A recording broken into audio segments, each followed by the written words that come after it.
This call is now being recorded. This call is now taking notes.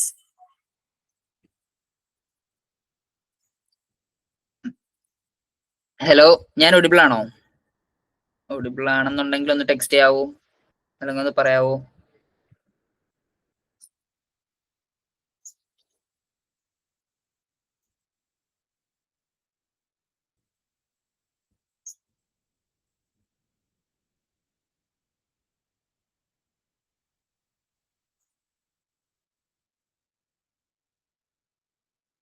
Okay, അപ്പൊ നമുക്ക് start ചെയ്യാം. അപ്പൊ നമ്മള് ഇന്ന് ഡിസ്കസ് ചെയ്യാനായിട്ട് പോകുന്നത് നമുക്ക് കുറച്ച് MCQs ആണ്. അപ്പൊ അറിയാലോ, എക്സാം ഡേറ്റ് വന്നിട്ടുണ്ട്. കറക്റ്റ് പറഞ്ഞതിന് 1 മന്ത് ഇല്ല, 1 മന്ത് ഉണ്ട് എന്ന് പറയുന്നത് November 2 ആണ്, November 3 ആണ്. അപ്പൊ December 2 നമ്മളുടെ എക്സാം. അപ്പോ ഓൾമോസ്റ്റ് ഉള്ള കംപ്ലീറ്റ്ലി നമ്മുടെ പോർഷൻസ് ഒക്കെ തീർത്തിട്ടുണ്ട്. അപ്പൊ നമുക്ക് ഇനി കുറച്ച് സ്റ്റഡി പ്ലാൻ എന്ന രീതിയിലുള്ള MCQ പ്രിപ്പറേഷനും അതുപോലെ PYQ പ്രിപ്പറേഷൻസ് ഒക്കെ ചെയ്യുമ്പോൾ ഒരുപാട് നമുക്ക് സ്കോർ ചെയ്യാനായിട്ട് പറ്റും. അപ്പൊ അങ്ങനെ ഒരു സെഷനാണ് നമ്മുടെ ഫസ്റ്റ് യൂണിറ്റിനെ ബേസ് ചെയ്തിട്ടുള്ള ഒരു MCQ സെഷനാണ് നമ്മൾ ഇന്നിവിടെ കണ്ടക്ട് ചെയ്യാനായിട്ട് പോകുന്നത്. അപ്പൊ നമുക്കറിയാലോ, നമ്മള് ഇപ്പൊ UGC നെറ്റ് ആയിക്കോട്ടെ, അല്ലെങ്കിൽ ഇതിനു മുമ്പ് നടന്നിട്ടുള്ള നമ്മളെ സോഷ്യൽ വർക്കിന്റെ എക്സാം ഒക്കെ ആയിക്കോട്ടെ, അപ്പോഴും ഈ PYQ അതല്ലെങ്കിൽ അതുപോലെയുള്ള MCQ ഒക്കെ തന്നെ നമ്മൾ ഒരുപാട് ഒന്ന് പ്രിപ്പയർ ചെയ്ത് കഴിഞ്ഞാൽ, ഈവൻ മോക്ക് ടെസ്റ്റ് ഒക്കെ തന്നെ പ്രിപ്പയർ ചെയ്ത് കഴിഞ്ഞാൽ നമുക്ക് ഒരുപാട് മാർക്ക് സ്കോർ ചെയ്യാനായിട്ട് സാധിക്കും. അപ്പൊ അതിനെ ബേസ് ചെയ്തിട്ട് ചോദിക്കാൻ എക്സ്പെക്ട് ചെയ്യാൻ സാധിക്കുന്ന മേഖലയിൽ നിന്നുള്ള ഇമ്പോർട്ടന്റ് ആയിട്ടുള്ള ഒരു 30 ക്വസ്റ്റ്യൻസ്, ഫസ്റ്റ് യൂണിറ്റിനുള്ള ഒരു 30 ക്വസ്റ്റ്യൻസ് ആണ് ഇന്ന് നമ്മൾ ഡിസ്കസ് ചെയ്യാനായിട്ട് പോകുന്നത്. അപ്പൊ നമുക്ക് നേരെ സ്റ്റാർട്ട് ചെയ്യാം. സ്റ്റാർട്ട് ചെയ്യുമ്പോഴത്തേക്കും നമ്മള് ഇപ്പൊ എക്സാം എപ്പോഴും ചോദിച്ച് കാണുന്ന ടൈപ്പുള്ള ഒരു ക്വസ്റ്റ്യൻ ആണ് മാച്ച് ദ ഫോളോവിങ് എന്ന് പറയും. അപ്പൊ ഈ മാച്ച് ദ ഫോളോവിങ്ങില് ഇന്ന് നമ്മൾ നോക്കുന്നത് ഇതേപോലെ നമ്മൾ നെറ്റ് എക്സാമിനും ഇപ്പൊ ലേറ്റസ്റ്റ് ആയിട്ട് നമുക്ക് PSCയുടെ നടന്നിട്ടുള്ള പ്രൊബേഷൻ ഓഫീസർ എക്സാം ആയിരുന്നു.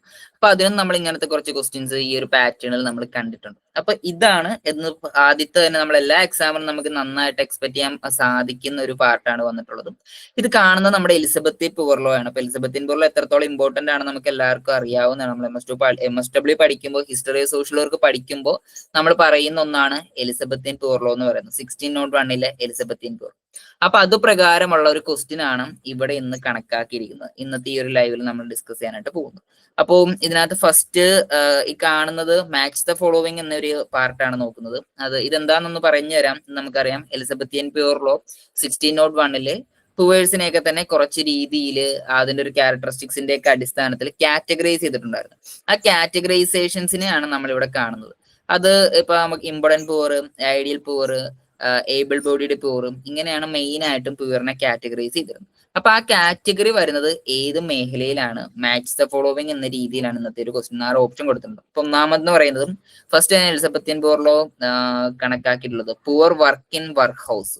അത് ഏതാണ്, ഇത് ഏത് കാറ്റഗറിയിലാണ് വരുന്നത്? ഇമ്പോർട്ടന്റ് ആണോ, ഐഡിയൽ ആണോ, പുവർ ഏബിൾ ബോർഡ് ആണോ, പ്യുവർ റൈറ്റ് ആണോ? പിന്നെ poor punished for begging, poor unable to work, tax collected for the poor relief. അപ്പൊ ഇങ്ങനെ ഏത് രീതിയിലാണ് നമുക്ക് ഇതിനെ കണക്ട് ചെയ്യാനായിട്ട് സാധിക്കുന്നത് എന്നാണ് നമ്മൾ നോക്കാനായിട്ട് പോകുന്നത്.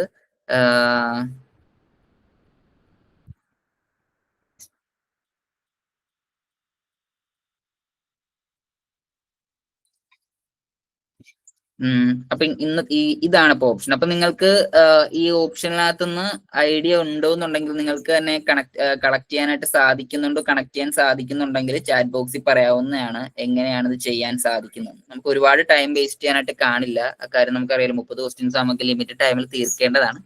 അപ്പൊ ഒന്ന് കണക്ട് ചെയ്യാനായിട്ട് നോക്കി ചാറ്റ് ബോക്സിൽ പറഞ്ഞാൽ നമുക്ക് അതും കൂടെ നോക്കിയിട്ട് നമ്മളുടെ പ്രിപ്പറേഷൻ ഒക്കെ എത്രത്തോളം ആയിട്ടുണ്ട് എന്ന് ജസ്റ്റ് ഒന്ന് നമുക്ക് അനലൈസ് ചെയ്യാൻ സാധിക്കുന്നതാണ്. ഏതാണ് ഓപ്ഷൻ എന്ന് ABCD 4 ഓപ്ഷൻ ഉണ്ട്. അതൊന്ന് ട്രൈ ചെയ്യാനായിട്ട് നോക്കിയ നമുക്ക് ഒരുപാട് ടൈം ഇല്ല, ജസ്റ്റ് ഒരു 10 സെക്കൻഡേ ഉള്ളൂ. ഒന്ന് നോക്കുക നിങ്ങളുടെ ഓപ്ഷൻ ഏതാണെന്ന് ജസ്റ്റ് ചാറ്റ് ബോക്സിൽ ഇട്ടാൽ മതി. A ആണോ, B ആണോ, C ആണോ, D ആണോ?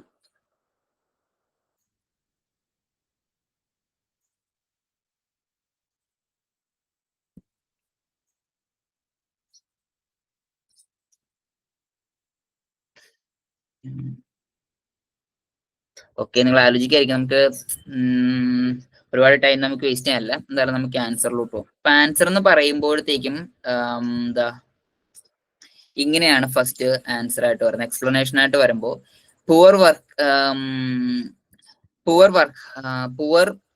വർക്ക് ഇൻ വർക്ക് ഹൗസ്, അതായത് വർക്ക് ഹൗസിലോട്ട് വിട്ടിട്ടുള്ള പുവറിനെയാണ് നമ്മൾ ഏബിൾ ബോഡിഡ് പുവർ എന്ന് പറയാം.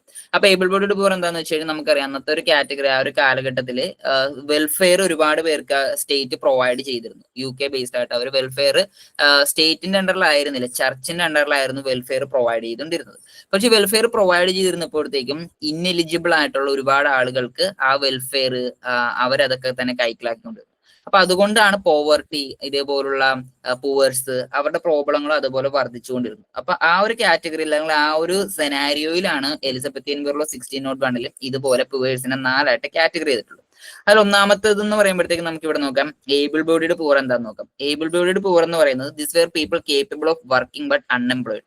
അതായത് ഇവർക്ക് ജോലി എടുക്കാനുള്ള എല്ലാ ആരോഗ്യവും ഉണ്ട്, ജോലി എടുക്കാനുള്ള എല്ലാ സാധ്യതയും ഉണ്ട്, പക്ഷെ എന്നിരുന്നാൽ കൂടി അവർ അൺഎംപ്ലോയിഡ് ആണ്. അൺഎംപ്ലോയിഡ് എന്ന് പറയുമ്പോഴത്തേക്കും പല റീസൺസ് ആണ്. ചിലപ്പോൾ ലേസിനെസ് ആവാം, അല്ലാന്നുണ്ടെങ്കിൽ ജോലിയുടെ താല്പര്യമില്ലാത്തതുകൊണ്ടാവാം, അങ്ങനെ പല രീതിയിൽ, അല്ലെങ്കിൽ ജോലി കണ്ടെത്താൻ സാധിച്ചിട്ടില്ല. അപ്പൊ ഇങ്ങനെയുള്ളവരെയാണ് എന്ത് ചെയ്തിരുന്നത്, വർക്ക് ഹൗസിലോട്ട് സെൻഡ് ചെയ്തിരുന്നത്. വർക്ക് ഹൗസ് എന്ന് പറയുന്നത് ചർച്ചിന്റെ അണ്ടറിൽ അല്ലെങ്കിൽ എന്താ ഗവൺമെന്റിന്റെ അണ്ടറിൽ തന്നെ ജോലി പ്രൊവൈഡ് ചെയ്യുന്ന ഒരു ഇതായിരുന്നു. Living instead of receiving free aid, അവർക്ക് അവിടെ ജോലി പ്രൊവൈഡ് ചെയ്യുന്നുണ്ട്, ആ ജോലിക്ക് അനുസരിച്ച് അവർക്ക് എന്ത് ചെയ്യുന്നുണ്ട്, വരുമാനവും മീൻസ് ഒരു പേയ്മെന്റ് കൊടുക്കുന്നുണ്ട്. സെക്കൻഡ് എന്ന് പറയുന്നത് ഐഡിയൽ പൂർ ആണ്. ഐഡിയൽ പൂർ എന്ന് പറയുന്നത് പൂർ പണിഷ്ഡ് ഫോർ ബെഗിങ്, അതായത് ബെഗ് ചെയ്യുക, നമ്മൾ കാണാറുണ്ടല്ലോ, ഭിക്ഷ എടുക്കുക അല്ലെങ്കിൽ യാചിക്കുക, വാണ്ടേഴ്സ് ആയിട്ട് നടക്കുക. അതായത് ഇവർ പറയുമ്പോഴത്തേക്ക് എന്താന്ന് വെച്ച് കഴിഞ്ഞാൽ ഇതും ഒരു ലേസി ഒരു വാഗ്രന്റ് ആയിരിക്കും. അതായത് അവർക്ക് ജോലി എടുക്കാനായിട്ടുള്ള എല്ലാ സാധ്യതയുണ്ട്, പക്ഷെ അവര്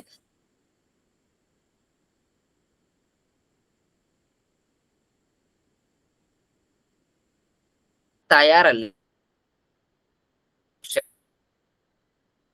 ബെഗിങ് എന്ന് പറയുന്ന കാറ്റഗറിയാണ് ഐഡിയൽ പൂർ എന്ന് പറയുന്നത്.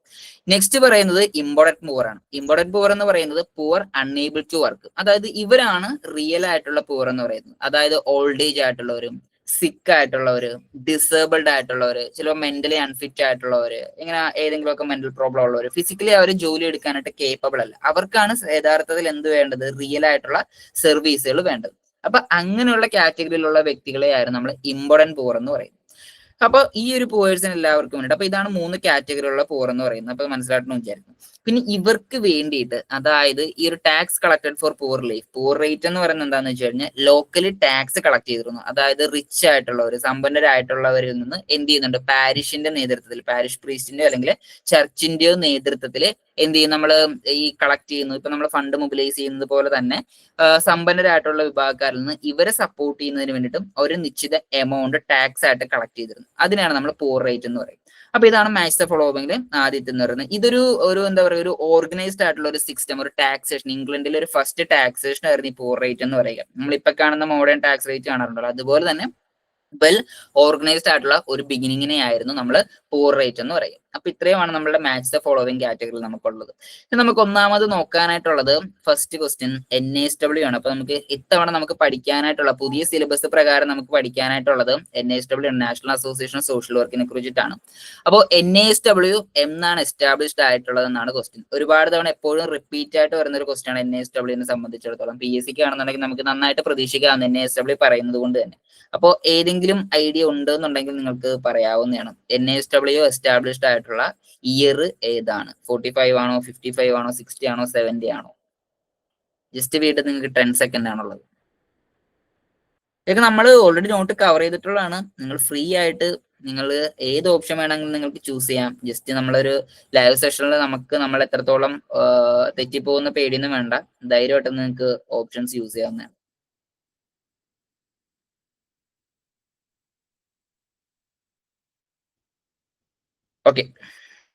ഓക്കെ കറക്റ്റ് ആണ്. സനൂജ പി പറഞ്ഞിട്ടുണ്ട്. 1955 ആണ്. നമുക്ക് ഡീറ്റെയിൽ ആയിട്ട് നോക്കാം. അപ്പോൾ NASW എന്ന് പറയുമ്പോഴത്തേക്കും national association of social work ആണ്. അത് എസ്റ്റാബ്ലിഷ്ഡ് ആയിട്ടുള്ളത് നമുക്കറിയാം US-ലാണ്. 1955 ഒരു 7 ഓർഗനൈസേഷൻസിന്, ഒരു ലാർജസ്റ്റ് സോഷ്യൽ വർക്ക് അസോസിയേഷൻ ആണ് നമ്മളുടെ US-ലുള്ളത്. ഇതിന്റെ മെയിൻ ആയിട്ടുള്ള ലക്ഷ്യം എന്താണെന്ന് വെച്ച് കഴിഞ്ഞാൽ unify the profession under A single national body. അതായത് നമ്മളുടെ ഒരു നാഷണൽ ബോഡിയെ, അതായത് സോഷ്യൽ വർക്ക് എന്ന് പറയുന്ന ഒരു പ്രൊഫഷനെ എന്ത് ചെയ്യുക, മോണിറ്ററൈസ് ചെയ്യുക, അതിനെയൊക്കെ തന്നെ ഒന്ന് എന്താ പറയുക, റെഗുലേറ്റ് ചെയ്യുന്നതിന് വേണ്ടിയിട്ട് ഒരു സിംഗുലർ ആയിട്ടുള്ള ഒരു യൂണിഫോർമാലിറ്റിയുള്ള ഒരു പ്രൊഫഷണൽ ബോഡിയാണ് NASW എന്ന് പറയുന്നത്. ഇപ്പൊ 1955 ഒരു 7 ഓർഗനൈസേഷൻ ഇതേപോലെ സോഷ്യൽ വർക്കേഴ്സിന് വേണ്ടിയിട്ടുള്ള സോഷ്യൽ വർക്കേഴ്സിന്റെ പ്രോബ്ലംസിനെയൊക്കെ തന്നെ റേസ് ചെയ്തുകൊണ്ടിരുന്ന, സോഷ്യൽ വർക്കേഴ്സിനെ റെപ്രസെന്റേറ്റ് ചെയ്തുകൊണ്ടിരുന്ന ഡിഫറെന്റ് കൈൻഡ്സ് ഓഫ് ഒരു 7 ഓർഗനൈസേഷൻസിനെ മെർജ് ചെയ്തിട്ട് 1955 വന്നിട്ടുള്ള ഒരു ഇമ്പോർട്ടന്റ് ആയിട്ടുള്ള ഒരു അസോസിയേഷൻ ആണ്, അല്ലെങ്കിൽ ഒരു പ്രൊഫഷണൽ ബോഡിയാണ് നമ്മളുടെ NASW എന്ന് പറയുന്നത്. അപ്പൊ ഇതിന്റെ മെയിൻ ആയിട്ടുള്ള ലക്ഷ്യങ്ങൾ എന്താണെന്ന് വെച്ച് കഴിഞ്ഞാൽ promote professional standards and ethical practice, അതായത് സോഷ്യൽ വർക്കിന്റെ ഒരു സ്റ്റാൻഡേർഡ്സ്, പ്രൊഫഷണൽ സ്റ്റാൻഡേർഡ്സിനെയും എത്തിക്കൽ പ്രാക്ടീസിനെയൊക്കെ തന്നെ പ്രൊമോട്ട് ചെയ്യുക, അതൊരു എത്തിക്സ് ക്ലിയർ ചെയ്യുക എന്നുള്ള, എത്തിക്സിനെ എപ്പോഴും എന്ത് ചെയ്യുക, അപ്ഹോൾഡ് ചെയ്യുക എന്നുള്ള ഒന്നാമത്തെ ലക്ഷ്യമായിരുന്നു. പിന്നെ അഡ്വാൻസ് സോഷ്യൽ പോളിസീസ്, അതായത് ഇൻഡിവിജ്വൽസിനും കമ്മ്യൂണിറ്റീസിനൊക്കെ തന്നെ അഡ്വാൻസ്ഡ് ആയിട്ടുള്ള സോഷ്യൽ പോളിസീസ് ഒക്കെ പ്രൊമോട്ട് ചെയ്യുക. അപ്പൊ ഇങ്ങനെയായിരുന്നു. അപ്പൊ ഓർത്തു നോക്കുക, 1955 NASW എസ്റ്റാബ്ലിഷ് ആയിട്ടുള്ളത്. ഇനി ഇതിൽ നിന്ന് തന്നെയുള്ള സിമ്പിൾ ആയിട്ടുള്ള, വളരെ സിമ്പിൾ ആയിട്ടുള്ള ഒരു ക്വസ്റ്റ്യൻ ആണ് ഇവിടെ നമുക്ക് കാണാനായിട്ടുള്ളത്. അത് വേറൊന്നുമല്ല, ഇപ്പൊ നമ്മൾ കണ്ടിട്ടുള്ള ഇതാണ്, how many professional social work organisation merged to form NASW.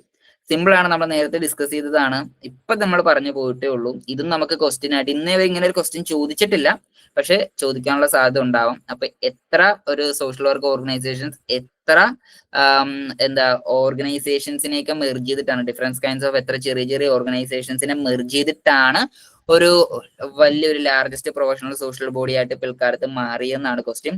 ഇതെല്ലാവരും സിമ്പിൾ ആയിട്ട് നിങ്ങൾക്ക് പറയാവുന്നേ ഉള്ളൂ. നിങ്ങൾ ഇത് ശ്രദ്ധിക്കുന്നുണ്ടോ എന്നും കൂടെ അറിയാനായിട്ടാണ്. എല്ലാവരും ഒന്ന് ടെക്സ്റ്റ് ചെയ്യുക, എത്ര ബോഡീസ് ചേർന്നിട്ടാണ്. സനൂജ റിപ്ലൈ ചെയ്തിട്ടുണ്ട്. ഓക്കെ, നെക്സ്റ്റ് 6 പേരെന്തോ ആണ് ടോട്ടൽ ഗ്രൂപ്പ് മീറ്റിലുള്ളതെന്ന് എനിക്ക് തോന്നണം. സനൂജ ഉണ്ട്, ഷഫ്നയുണ്ട്, സബീദയുണ്ട്. നിങ്ങൾ എല്ലാവരും റിപ്ലൈ ചെയ്തോട്ടെ, കാര്യം നമ്മൾ റിപ്ലൈ ചെയ്ത് പോയാലേ നമ്മൾ പഠിക്കത്തുള്ളൂ. സോ അപ്പോ ജസ്റ്റ് നിങ്ങൾ റിപ്ലൈ ചെയ്യുക. നമ്മൾ മാത്രമല്ലേ ഉള്ളൂ, വേറെ ഇവിടെ നെഗറ്റീവ് മാർക്കും നമുക്ക് അങ്ങനെ കുഴപ്പമൊന്നും. അപ്പൊ എല്ലാവരും റിപ്ലൈ ചെയ്യുക. സനൂജ് മാത്രമേ റിപ്ലൈ ചെയ്യുന്നുള്ളൂ. Aswathy H, okay, Aswathy H reply ചെയ്തു. ഓക്കെ, അപ്പോ കറക്റ്റ് ആണ്, 7 ആണ് കറക്റ്റ് ആൻസർ. ഇവിടെ ഇതാണ് ആ 7 ഓർഗനൈസേഷൻസ് എന്ന് പറയുന്നത്. 7 എന്ന് പറയുമ്പോഴത്തേക്കും ഫസ്റ്റ് ആദ്യത്തെ AASW ആയിരുന്നത്, American association of social workers ആയിരുന്നു. പിന്നീട് AAMSW, American association of medical social workers, American association of psychiatric social workers, American association of group workers, association for the study of community organisation, പിന്നെ NASSW, പിന്നെ social work research group. ഇതാണ് 7 organisations ആ ഒരു കാലഘട്ടത്തിൽ ഉണ്ടായിരുന്നത്. അപ്പൊ അമേരിക്കയിൽ തന്നെ ആയിരുന്നു. അപ്പൊ ഈ 7 അസോസിയേഷൻസിനെയും മെർജ് ചെയ്തിട്ടാണ് നമ്മളുടെ NASW എന്ന് നമ്മളിപ്പോ കാണുന്ന തരത്തിലുള്ള വലിയ ലാർജസ്റ്റ് ഒരു പ്രൊഫഷണൽ ബോഡി ഫോം ആയിട്ടുള്ളത്. നെക്സ്റ്റ് ഒരു ക്വസ്റ്റ്യൻ, ഇത് നമ്മൾ പല രീതിയിൽ പല മേഖലകളിൽ കാണുന്നതാണ്. അപ്പൊ ഒന്നാമത്തെ ഒരു ക്വസ്റ്റ്യൻ ഈ ഒരു ബിവറേജ് റിപ്പോർട്ടിനെ കുറിച്ചിട്ടാണ്. എന്നാണ് ബിവറേജ് റിപ്പോർട്ട് വാസ് പബ്ലിഷ്ഡ് എന്നാണ്. ഇതും എപ്പോഴും എക്സാമിന്, എല്ലാ എക്സാമിനും, നെറ്റ് എക്സാം ഉൾപ്പെടെയുള്ള എല്ലാ എക്സാമിനും എപ്പോഴും റിപ്പീറ്റ് ആയിട്ട് ചോദിച്ചുകൊണ്ടിരിക്കുന്ന ഒരു ക്വസ്റ്റ്യൻ ആണ്. സോ ഇതൊന്ന് ആൻസർ ചെയ്യുക. എപ്പോഴാണ് ബിവറേജ് റിപ്പോർട്ട് പബ്ലിഷ് ആയിട്ടുള്ളത്?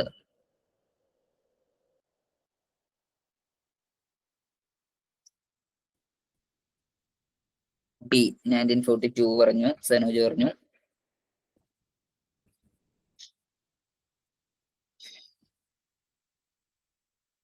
ഒരു മോഡേൺ വെൽഫെയർ സ്റ്റേറ്റിന് അടിത്തറ പാകിയിട്ടുള്ള ഒന്നാണ് ബിവറേജ് റിപ്പോർട്ട് എന്ന് പറയുന്നത്. സി പറഞ്ഞു, 1945 പറയുന്നു. ഓക്കെ ഓക്കെ, വേറെ രണ്ടുപേരോട് ഉണ്ടല്ലോ, അശ്വതി അച്ചു, അശ്വതി.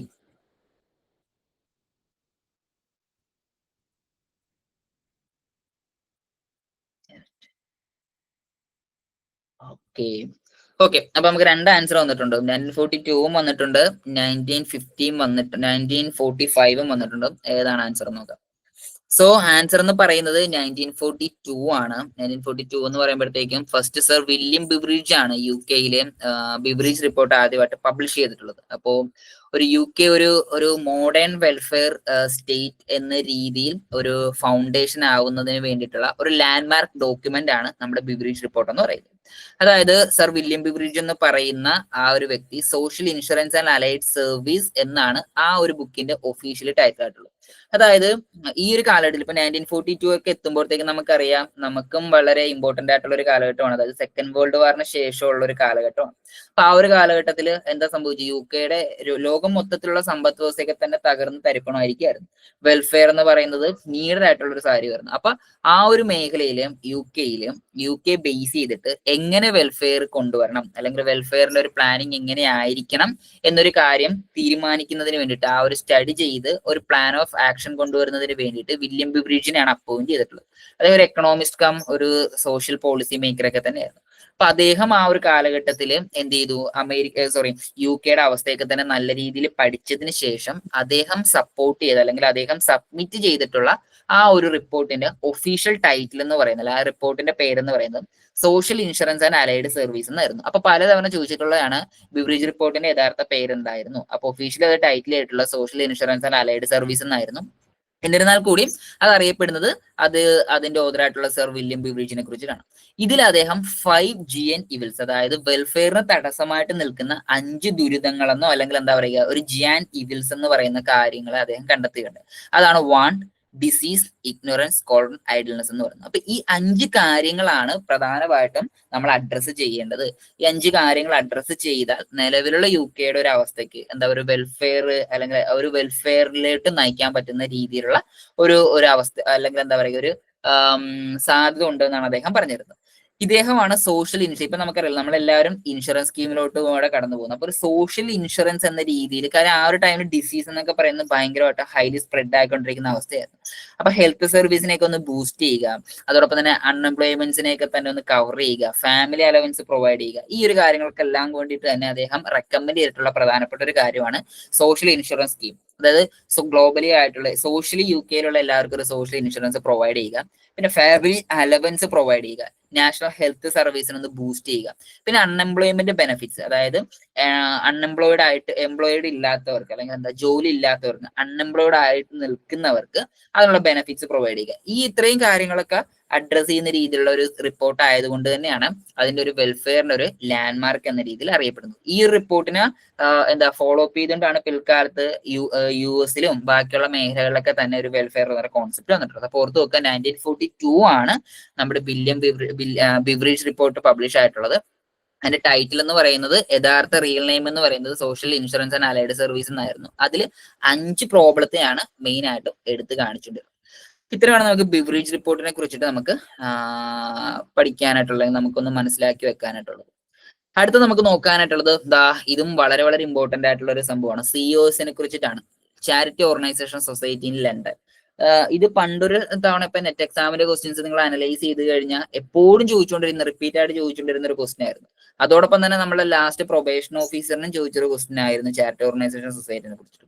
അപ്പൊ ഇത് നോക്കുക, എപ്പോഴാണ് charity organisation society in London established on? എപ്പോഴാണ് ചാരിറ്റി ഓർഗനൈസേഷൻ സൊസൈറ്റി ലണ്ടനിൽ എസ്റ്റാബ്ലിഷ്ഡ് ആയതെന്നാണ് ക്വസ്റ്റ്യൻ. അപ്പൊ ഇത് ആൻസർ ചെയ്യുക. സനോജ് പറഞ്ഞു, ബി പറഞ്ഞിട്ടുണ്ട്.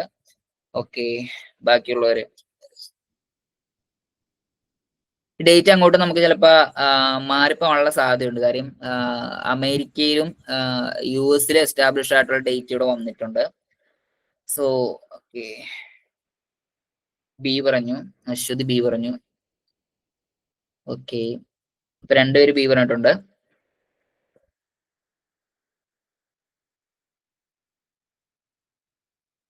ഒരാള് റീസെന്റ് ഇപ്പൊ ജോയിൻ ചെയ്തുള്ളൂ. ആരാ?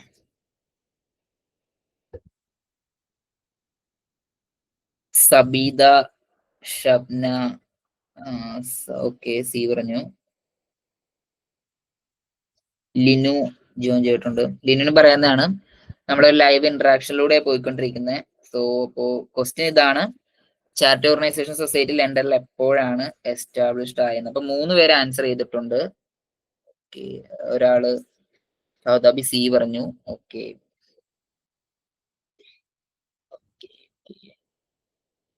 ശരി, നമുക്കിനി ആൻസർ ഏതാന്ന് നോക്കാം.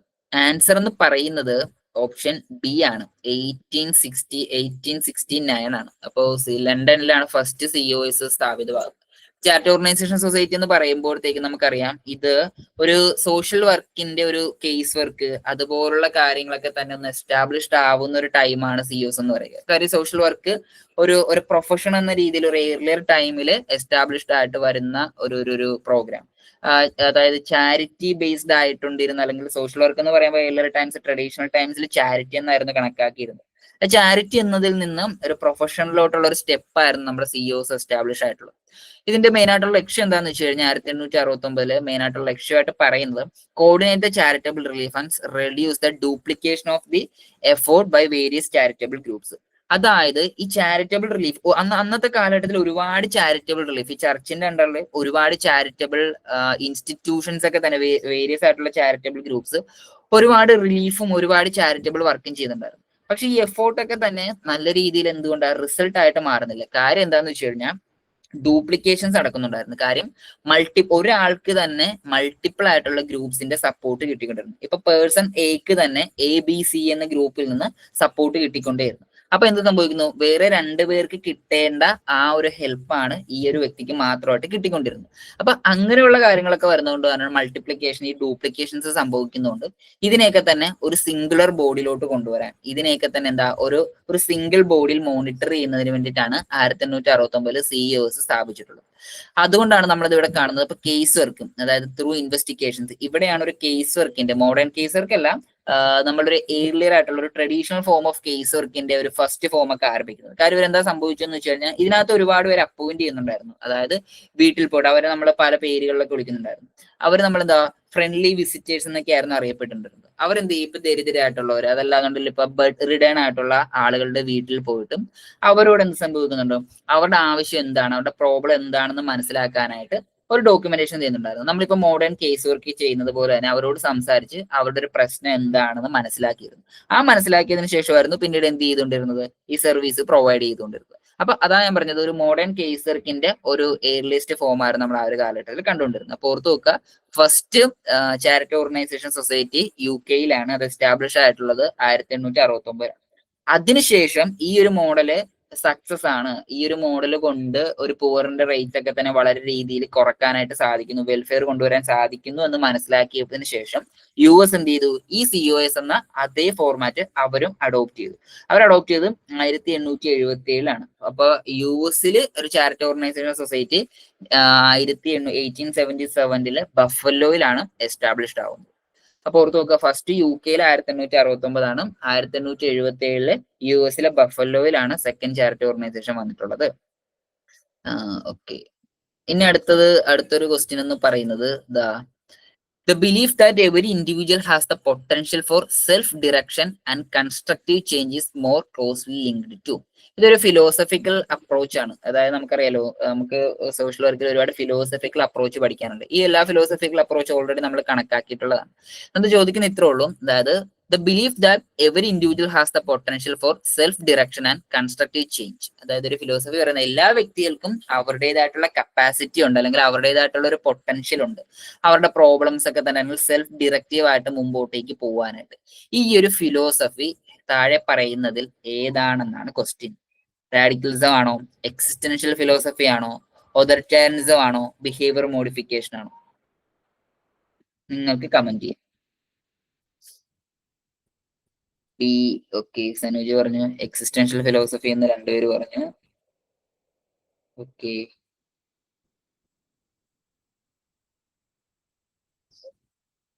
ബാക്കിയുള്ളവർ എന്താ പറയണേ?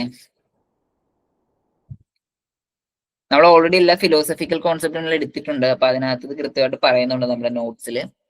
ഓക്കെ, 2 പേര് ബി ആ പറയുന്നത്, സോറി ലിനു ഡി ആ പറഞ്ഞിട്ടുള്ളത്. ഓക്കെ, ബിഹേവിയർ മോഡിഫിക്കേഷൻ എന്ന് പറയുന്നത് സനൂജ് ബി പറഞ്ഞു. ഓക്കെ, അപ്പോൾ സി ആണ് പറഞ്ഞെന്ന് വിചാരിക്കുന്നു. സൗദാബി വിക്കി സി ആ പറഞ്ഞത് എന്ന് വിചാരിക്കും. സി ആണോ ഡി ആണോ? സി അല്ലേ പറഞ്ഞേക്കണേ. ഓക്കെ ഓക്കെ, സോ എന്റെ ആൻസർ എന്താന്ന് നോക്കി കഴിഞ്ഞാൽ എക്സ്റ്റൻഷ്യൽ ഫിലോസഫി ആണ്. അതായത് ബി ആണ് കറക്റ്റ് ആയിട്ടുള്ള ആൻസർ എന്ന് പറയുന്നത്. ഇനി ഇതിന്റെ നമുക്ക് എന്താന്ന് നോക്കാം. അപ്പൊ എക്സിസ്റ്റൻഷ്യൽ സോറി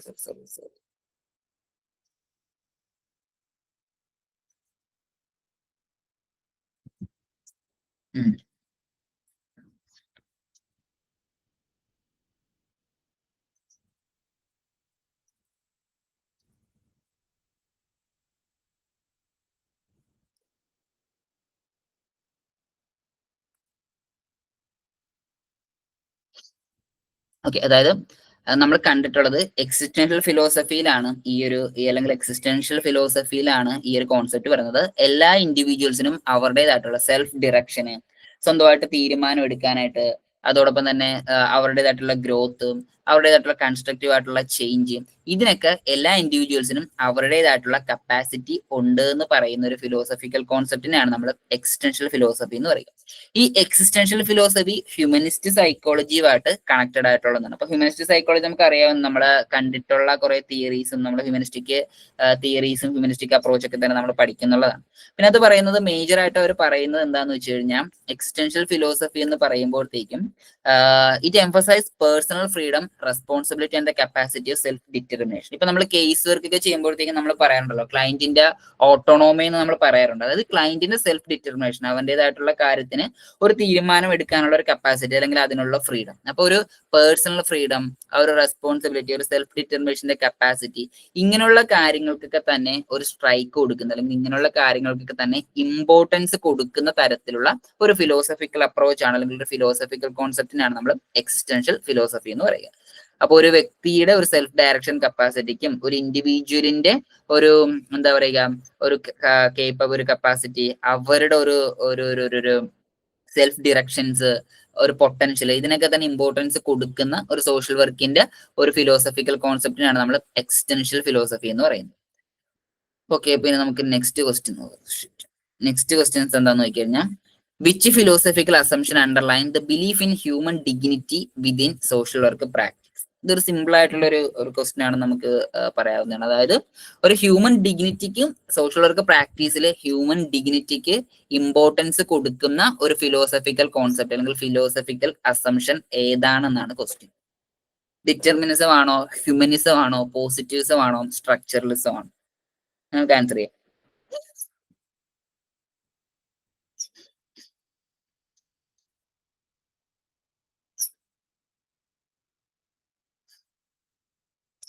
ആൻസർ ചെയ്തോട്ടോ. ഹ്യൂമൻ ഡിഗ്നിറ്റി നമുക്കറിയാലോ, ഹ്യൂമാനിറ്റേറിയൻ ഫിലോസഫി ഹ്യൂമൻ ഡിഗ്നിറ്റിക്ക് ഇമ്പോർട്ടൻസ് കൊടുക്കുന്ന ഒന്നാണ്. നമ്മുടെ സോഷ്യൽ വർക്ക്, നമ്മുടെ കോഡ് ഓഫ് എത്തിക്സ് തന്നെ അതാണ്. അപ്പോ അത് പ്രകാരമുള്ള ഏത് ഫിലോസഫിക്കൽ കോൺസെപ്റ്റ് ആണ് ഒരു ഹ്യൂമൻ ഡിഗ്നിറ്റിക്ക് പ്രാധാന്യം കൊടുക്കുന്നത് എന്നാണ് ചോദിച്ചിട്ടുള്ളത്. ഇതെല്ലാം തന്നെ ഫിലോസഫിക്കൽ അപ്രോച്ച് അല്ലെങ്കിൽ ഫിലോസഫിക്കൽ പ്രാക്ടീസ് അസംഷൻസിനൊക്കെയാണ് പ്രാധാന്യം കൊടുക്കുന്നത്. ഓക്കെ, ഹ്യൂമനിസം, പോസിറ്റിവിസം വന്നു. ശരി, നമുക്ക് ഏതാണ് ആൻസർ എന്ന് നോക്കാം. ആൻസർ എന്ന് പറയുന്നത്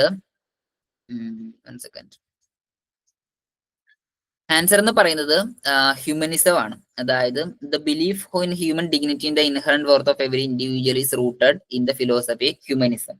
നമുക്കറിയാലോ, നമ്മുടെ സോഷ്യൽ വർക്ക് എന്ന് പറയുന്ന പ്രൊഫഷൻ തന്നെ ഹ്യൂമാനിറ്റേറിയൻ ഫിലോസഫിനെയാണ് കൂടുതലായിട്ടും എംഫസൈസ് ചെയ്യുന്നത്.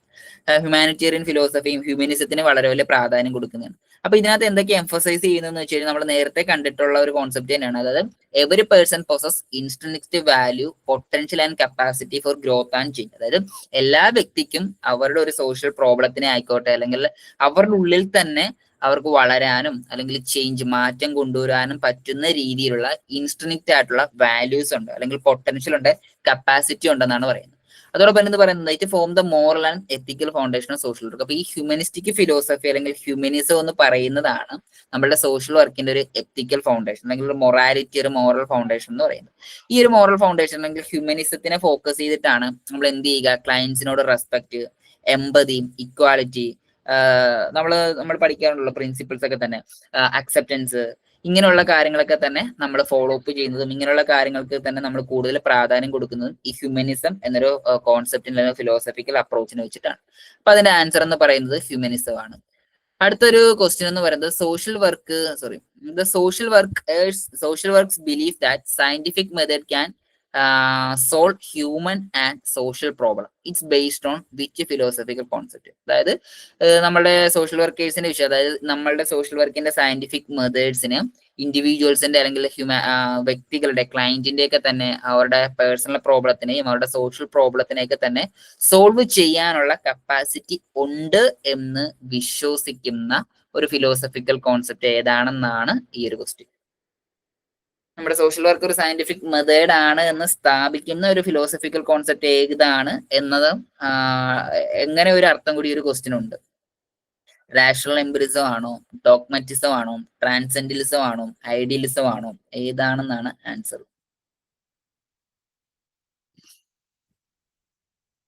റാഷണൽ എംപിരിസം എന്ന് പറയുന്നു, ഐഡിയലിസം എന്ന് പറയുന്നു. രണ്ടുപേരേ ഉള്ളൂ, ബാക്കിയുള്ളവരൊക്കെ പോയോ? ഓക്കെ, ശരി, നമുക്ക് ആൻസർ ഏതാന്ന് നോക്കാം. ആൻസർ എന്ന് പറയുന്നത് നമ്മളിപ്പോ കണ്ടിട്ടുള്ള, ഓക്കെ, ഡി പറഞ്ഞു, റാഷണൽ എംപിരിസം ആണ്. റാഷണൽ എംപിരിസം എന്താന്ന് വെച്ചാൽ നമുക്ക് ആ വേർഡിൽ തന്നെ നമുക്കത് കാണാനായിട്ട് സാധിക്കുന്നുണ്ട്. റാഷണൽ എംപിരിസം എന്ന് പറയുന്നത്, അതായത് റാഷണൽ എന്നൊരു വേർഡിന്റെ അർത്ഥം നമുക്കറിയാലോ. നമ്മള് ഇറാഷണൽ തോട്ട് മാറ്റിയിട്ട് റാഷണൽ ആയിട്ട് ചിന്തിക്കുക, യുക്തിപരമായിട്ട് ചിന്തിക്കുക എന്ന് പറയുന്നത്. അപ്പൊ യുക്തിക്ക് നിരക്കുന്ന കാര്യങ്ങൾ എന്ന് പറയുന്നത് എപ്പോഴും സയന്റിഫിക് ആയിരിക്കും. അതുകൊണ്ട് നമുക്ക് പറയാനായിട്ട് സാധിക്കും നമ്മുടെ സോഷ്യൽ വർക്കിന്റെ മെത്തേഡ് എന്ന് പറയുന്നത് സയന്റിഫിക് ആണ്, ശാസ്ത്രീയമാണെന്ന് പറയും. അപ്പൊ അതേപോലുള്ള, അതായത് സോഷ്യൽ പ്രോബ്ലത്തിനേക്ക് നമ്മുടെ സിസ്റ്റമാറ്റിക് ആയിട്ടുള്ള മെത്തേഡ്, നമുക്കറിയാം സിസ്റ്റമാറ്റിക് ആയിട്ടുള്ള മെത്തേഡ് എന്ന് പറയുന്നത് നമ്മൾ കേസ് വർക്കിൽ എന്തൊക്കെയാണ് ചെയ്യുന്നത് നമുക്കറിയാലോ. കേസ് വർക്കിലൂടെ അല്ലെങ്കിൽ ഗ്രൂപ്പ് വർക്കിലൂടെയൊക്കെ തന്നെ, അല്ലെങ്കിൽ കമ്മ്യൂണിറ്റി ഓർഗനൈസേഷൻസിലൂടെയൊക്കെ തന്നെ നമ്മൾ സയന്റിഫിക് ആയിട്ടുള്ള രീതിയിൽ അവരുടെ പേഴ്സണൽ ആയിക്കോട്ടെ, ഫാമിലി ആയിക്കോട്ടെ, അല്ലെങ്കിൽ എന്താ പറയുക, കമ്മ്യൂണിറ്റിയുടെ പ്രോബ്ലത്തിനെയൊക്കെ തന്നെ നമ്മൾ അഡ്രസ് ചെയ്യാനും എവിഡൻസ് ബേസിന്റെ അടിസ്ഥാനത്തിൽ, എവിഡൻസ് എന്ന് പറയുന്നത് നമ്മൾ കേസ് വർക്കിൽ എന്താ ഡേറ്റ കളക്ട് ചെയ്തിട്ട് ആ ഒരു ഡേറ്റയുടെ അടിസ്ഥാനത്തിൽ അല്ലെങ്കിൽ റിസർച്ചിന്റെ ഒക്കെ അടിസ്ഥാനത്തിലായിരിക്കും നമ്മൾ മുമ്പോട്ടേക്ക് പോകുന്നത്. അപ്പൊ റാഷണൽ ആയിട്ടുള്ള രീതിയിലാണ് നമ്മൾ ചിന്തിക്കുക. അപ്പൊ റാഷണൽ എംപിരിസം എന്ന് പറയുന്നതാണ് അതിന്റെ ഒരു ആൻസർ. അതായത് റാഷണൽ ആയിട്ടുള്ള തിങ്കിങ്, എംപിരിക്കൽ എവിഡൻസ്, നമ്മൾ ഒബ്സർവേഷൻ ചെയ്യുമ്പോഴത്തേക്കും അത് എംപിരിക്കൽ ആയിട്ടുള്ള എവിഡൻസ്. അപ്പൊ എംപിരിക്കൽ ഡേറ്റ എന്താണെന്ന് ഓൾറെഡി നമ്മൾ പറഞ്ഞിട്ടുള്ളതാണ്. റിസർച്ചറിന്റെ എഫോർട്ടിലൂടെയൊക്കെ തന്നെ കളക്ട് ചെയ്യുന്ന ഡേറ്റയാണ് നമ്മൾ എംപിരിക്കൽ എവിഡൻസ് എന്ന് അല്ലെങ്കിൽ എംപിരിക്കൽ ഡേറ്റ എന്ന് പറയും.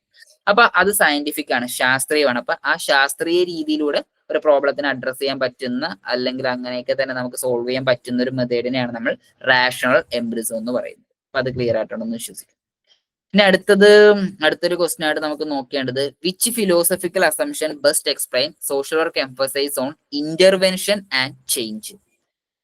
അതായത് ഏത് ഫിലോസഫിക്കൽ അപ്രോച്ച് ആണ് സോഷ്യൽ വർക്ക് ഒരു ഇന്റർവെൻഷൻ കൊണ്ടുവരാൻ ശ്രമിക്കുന്നു, ചേഞ്ച് കൊണ്ടുവരാൻ ശ്രമിക്കുന്നു എന്നതൊക്കെ പറയുന്നതെന്നാണ് അടുത്തൊരു ക്വസ്റ്റ്യൻ ആയിട്ട് ചോദിക്കുന്നത്. ഫെറ്റലിസം ആണോ, പ്രാഗ്മറ്റിസം ആണോ, മിസ്റ്റിസം ആണോ, ഐഡിയലിസം ആണോ? ഇതെല്ലാം തന്നെ difference kinds of philosophical assumption ആണ്. അതുകൊണ്ടാണ് ഏത് ഫിലോസഫിക്കൽ പാർട്ടിൽ നിന്ന് ക്വസ്റ്റ്യൻസ് വരും നമുക്ക് പ്രെഡിക്ട് ചെയ്യാനായിട്ട് സാധിക്കില്ല. അപ്പൊ നിങ്ങൾ അറിഞ്ഞിരിക്കാൻ വേണ്ടിയിട്ടാണ് ഇങ്ങനെയുള്ള ക്വസ്റ്റ്യൻസ് വരുന്നത്.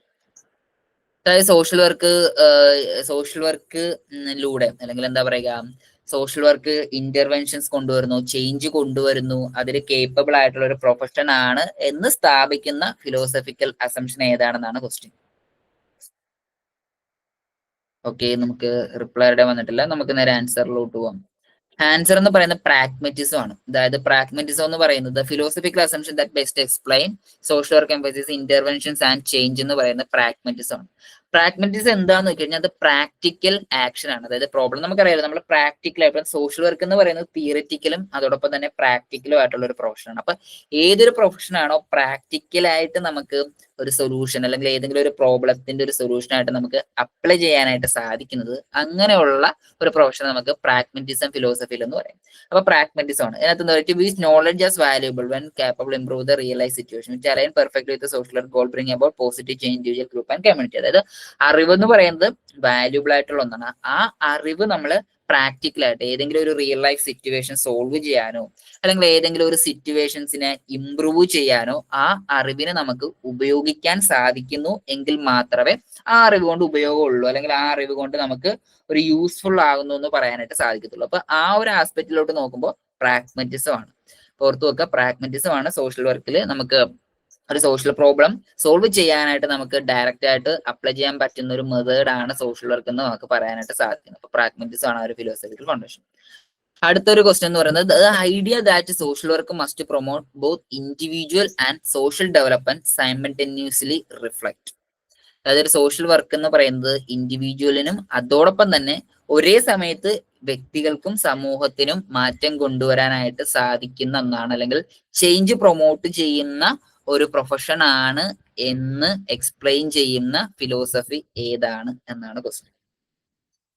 ഡയലക്റ്റിക്കൽ ഫിലോസഫി ആണോ, എക്ലക്റ്റിസം ആണോ, ബിഹേവിയറിസം ആണോ, ഡിറ്റർമിനിസം ആണോ, ഏത് ഫിലോസഫിക്കൽ കോൺസെപ്റ്റ് ആണ് ഒരേ സമയം സൈമൾട്ടേനിയസ്ലി ഒരേ സമയം വ്യക്തികളുടെയും അതോടൊപ്പം തന്നെ സോഷ്യൽ ഡെവലപ്മെന്റിനും സഹായിക്കുന്ന അല്ലെങ്കിൽ പ്രൊമോട്ട് ചെയ്യുന്ന ഒന്നാണ് സോഷ്യൽ വർക്ക് എന്ന് എക്സ്പ്ലെയിൻ ചെയ്യുന്നത് ഏത് ഫിലോസഫിയാണ്, അല്ലെങ്കിൽ ആർഗ് ചെയ്യുന്നത് ഏത് ഫിലോസഫി ആണെന്നാണ് ചോദ്യം. So dialectical philosophy, eclecticism. Sanuja eclecticism പറഞ്ഞു. ഓക്കെ, ബാക്കി ആരാ ഉള്ളെ? എല്ലാരും ട്രൈ ചെയ്തു കേട്ടോ. ലിനു ഉണ്ടോ? ലിനു ട്രൈ ചെയ്യുക. ഓക്കെ, സൗദാബി എ പറഞ്ഞു, ഡയലക്റ്റിക്കൽ ഫിലോസഫി പറഞ്ഞു. വരട്ടെ.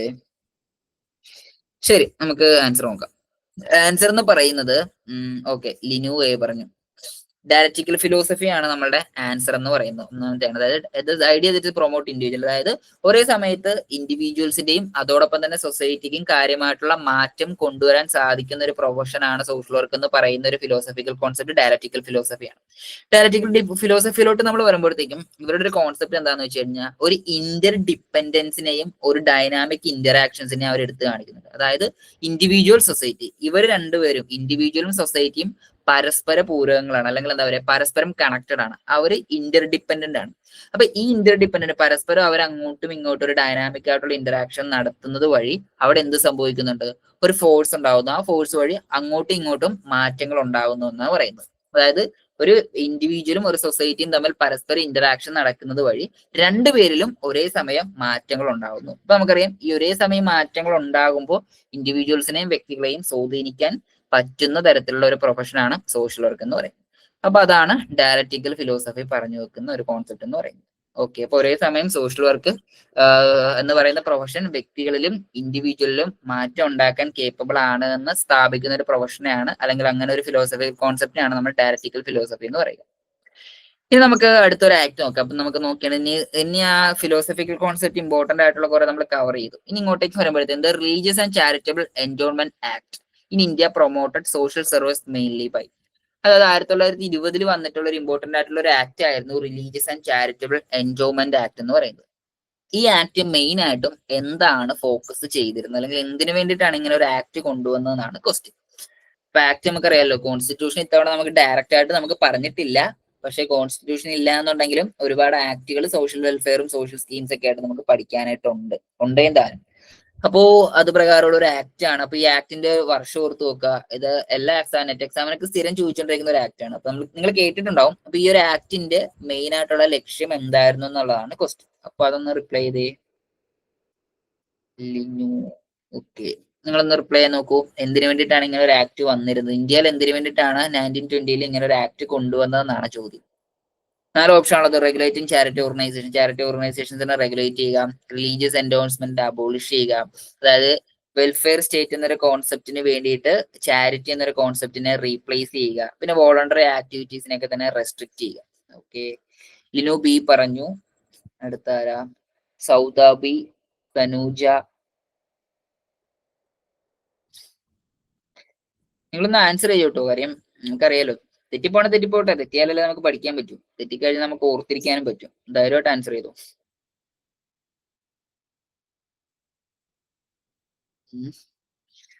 ശരി, ബി പറഞ്ഞു. ഓക്കെ, സനൂജ എ പറഞ്ഞു. എന്താണ് നമുക്ക് ആൻസർ നോക്കാം.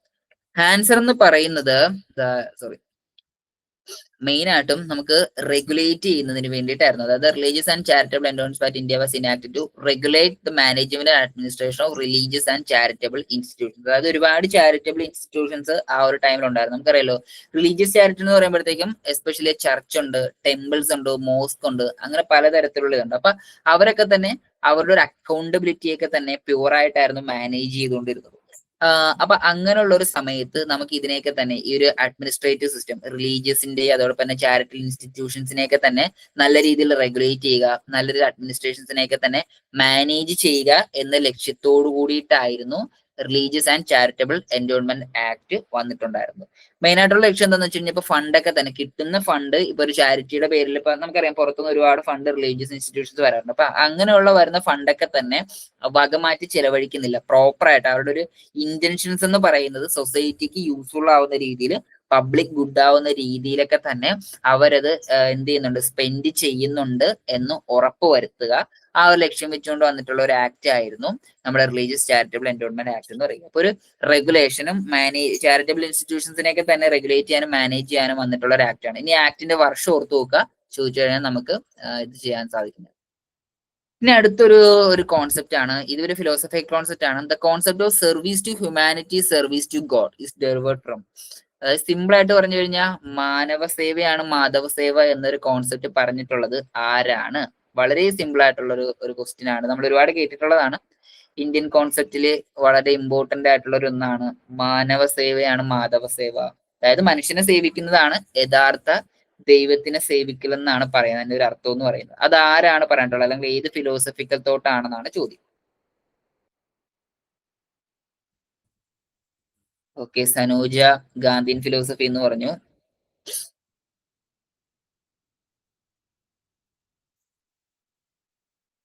ലിനു ഗാന്ധിയൻ ഫിലോസഫി പറയുന്നു. സൗദാബി എന്താ പറയണേ?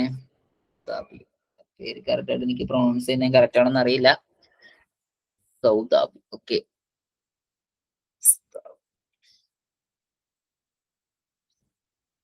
പറഞ്ഞു മാർക്സിസ്റ്റ് തോട്ട് പറഞ്ഞു. ഓക്കെ, ശരി, നമുക്ക് ആൻസർ ഏതാ നോക്കാം. ആൻസർ എന്ന് പറയുന്നത് നമ്മളുടെ ഗാന്ധിജിയാണ് ഈ ഒരു കോൺസെപ്റ്റ് അല്ലെങ്കിൽ ഗാന്ധിയൻ ഫിലോസഫിയാണ് പറയുന്നത്. അതായത് service to humanity, service to God എന്ന് പറയുന്നത് മാനവ സേവ ഇസ് മാധവ സേവ നേരത്തെ പറഞ്ഞ പോലെ മഹാത്മാഗാന്ധിയുടെ ഒരു ഫിലോസഫിക്കൽ കോൺസെപ്റ്റ് ആണ്.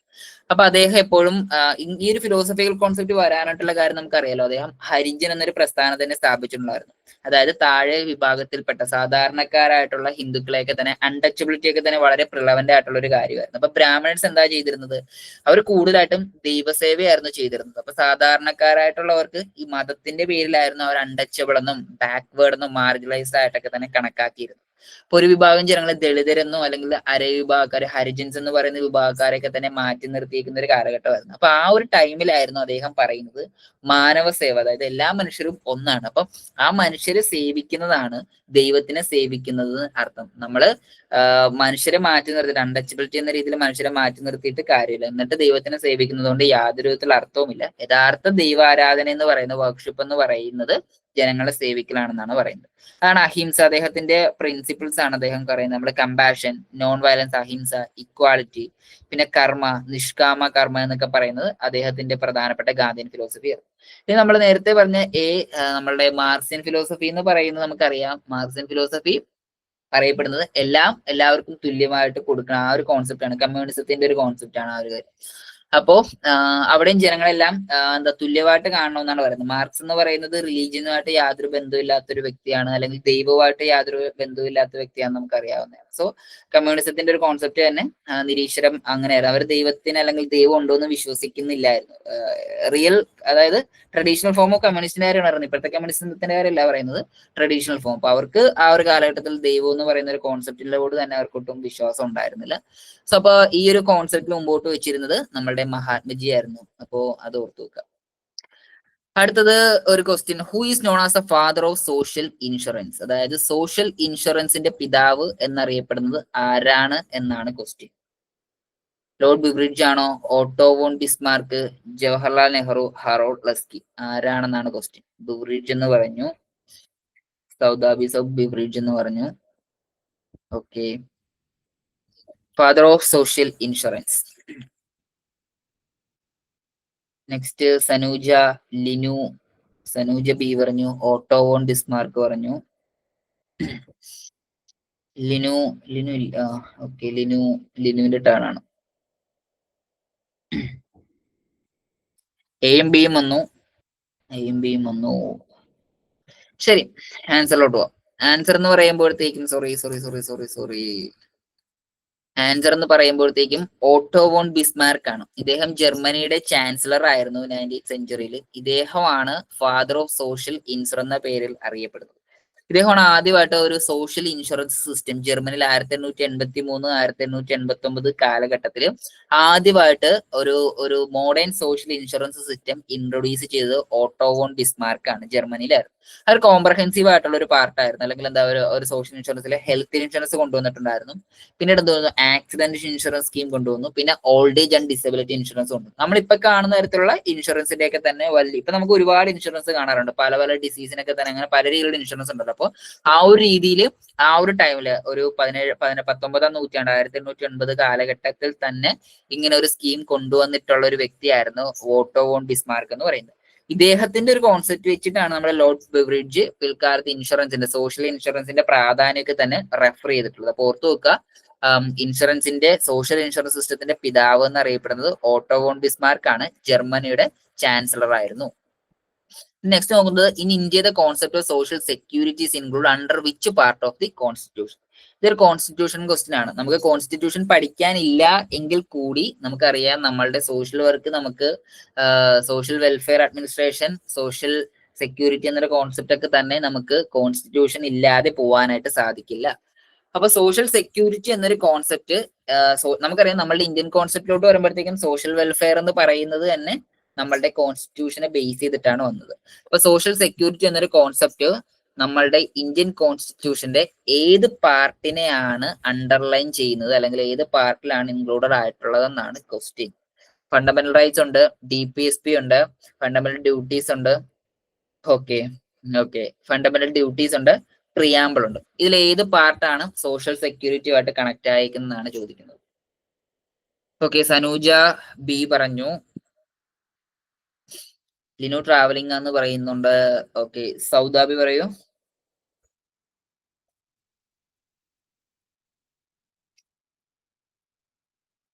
ബി. ഓക്കെ, സോ നമുക്ക് നോക്കാം ആൻസർ. അപ്പൊ ഇത് കറക്റ്റ് ആണ്.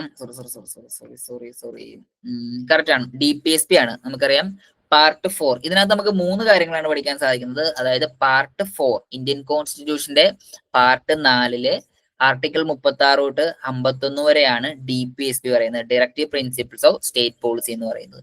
ഇതിനകത്ത് മെയിൻ ആയിട്ട് നമ്മളുടെ ഒരു സോഷ്യൽ വർക്കിന്റെ എല്ലാ ആത്മാവ് ഇതിനകത്ത് അടങ്ങിയിട്ടുണ്ട് എന്ന് വേണമെങ്കിൽ പറയാം. കാര്യം ഇതിനകത്ത് പറയുന്നത് എന്താണെന്ന് വെച്ച് കഴിഞ്ഞാൽ, വെൽഫെയർ എന്ന് പറയുന്നത് ഒരു സ്റ്റേറ്റിനുള്ളിലെ ആ ഒരു സിറ്റിസൺസിന്റെ അല്ലെങ്കിൽ ആ സ്റ്റേറ്റിനുള്ളിലുള്ള വ്യക്തികളുടെ സാമൂഹിക സുരക്ഷ ഉറപ്പുവരുത്തുക. ആ സ്റ്റേറ്റിന്റെ പരിമിതിക്കുള്ളിൽ നിന്നുകൊണ്ട് തന്നെ മിനിമം എന്ന് പറയുമ്പോഴത്തേക്കും maximum and minimum level of welfare ഉറപ്പുവരുത്തേണ്ടത് ആ സ്റ്റേറ്റിന്റെ ഉത്തരവാദിത്തമാണ് എന്ന് സ്റ്റേറ്റിനോട് നിർദ്ദേശിക്കുന്ന, അല്ലെങ്കിൽ സ്റ്റേറ്റിനോട് എന്ത് പറയുന്നു, ഓർഡർ ചെയ്യുന്ന ഭരണഘടനയുടെ ഒരു പ്രധാനപ്പെട്ട പാർട്ടാണ് പാർട്ട് 4 എന്ന് പറയുന്നത്. അപ്പൊ ഡയറക്റ്റീവ് പ്രിൻസിപ്പിൾ ഓഫ് സ്റ്റേറ്റ് പോളിസിയാണ് പാർട്ട് 4ലാണ് സോഷ്യൽ സെക്യൂരിറ്റി. ഇതിനകത്ത് ഈ ഒരു DPSP പ്രകാരമാണ് നമുക്ക് പെൻഷൻ, അതുപോലെ തന്നെ നമുക്കുള്ള വെൽഫെയർ സ്കീംസ് എല്ലാം തന്നെ വരുന്നത്. അപ്പൊ ഇമ്പോർട്ടന്റ് ആയിട്ടുള്ള ഒരു പാർട്ടാണ് DPSP എന്ന് പറയുന്നത്.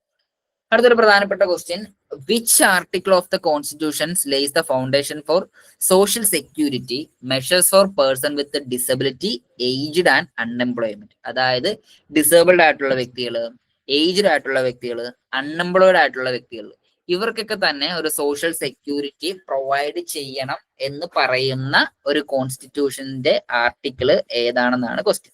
ഇതും മെയിൻ ആയിട്ടുള്ള ഒരു ക്വസ്റ്റ്യൻ. ഈ പറഞ്ഞേക്കുന്ന 4 ആർട്ടിക്കിൾ ഇമ്പോർട്ടന്റ് ആയിട്ടുള്ള, വളരെ വളരെ ഇമ്പോർട്ടന്റ് ആയിട്ടുള്ള ആർട്ടിക്കിളാണ്. എപ്പോഴും എക്സാമിന് ചോദിക്കുക. നമ്മൾ സോഷ്യൽ വർക്കേഴ്സിനെ സംബന്ധിച്ചിടത്തോളം പഠിച്ചിരിക്കേണ്ട മെയിൻ ആയിട്ടുള്ള ആർട്ടിക്കിളാണ്. ഈ ആർട്ടിക്കിൾ 4 സോഷ്യൽ സെക്യൂരിറ്റിയും സോഷ്യൽ വെൽഫെയറും എൻഷുർ ചെയ്യുന്ന ആർട്ടിക്കിൾസ് ആണ്. അതിനകത്ത് ക്വസ്റ്റ്യൻ പറഞ്ഞേക്ക് നിങ്ങൾക്ക് മനസ്സിലായിട്ടുണ്ടെന്ന് വിചാരിക്കുന്നു. ഇതിൽ ഏതാണ് ആർട്ടിക്കിൾ എന്നാണ് ക്വസ്റ്റ്യൻ. 46 ആണോ, 41 ആണോ, 47 ആണോ, 38 ആണോ?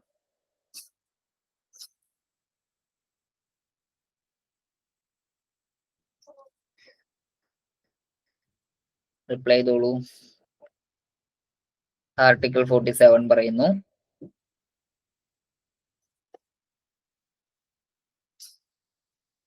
ഓക്കെ,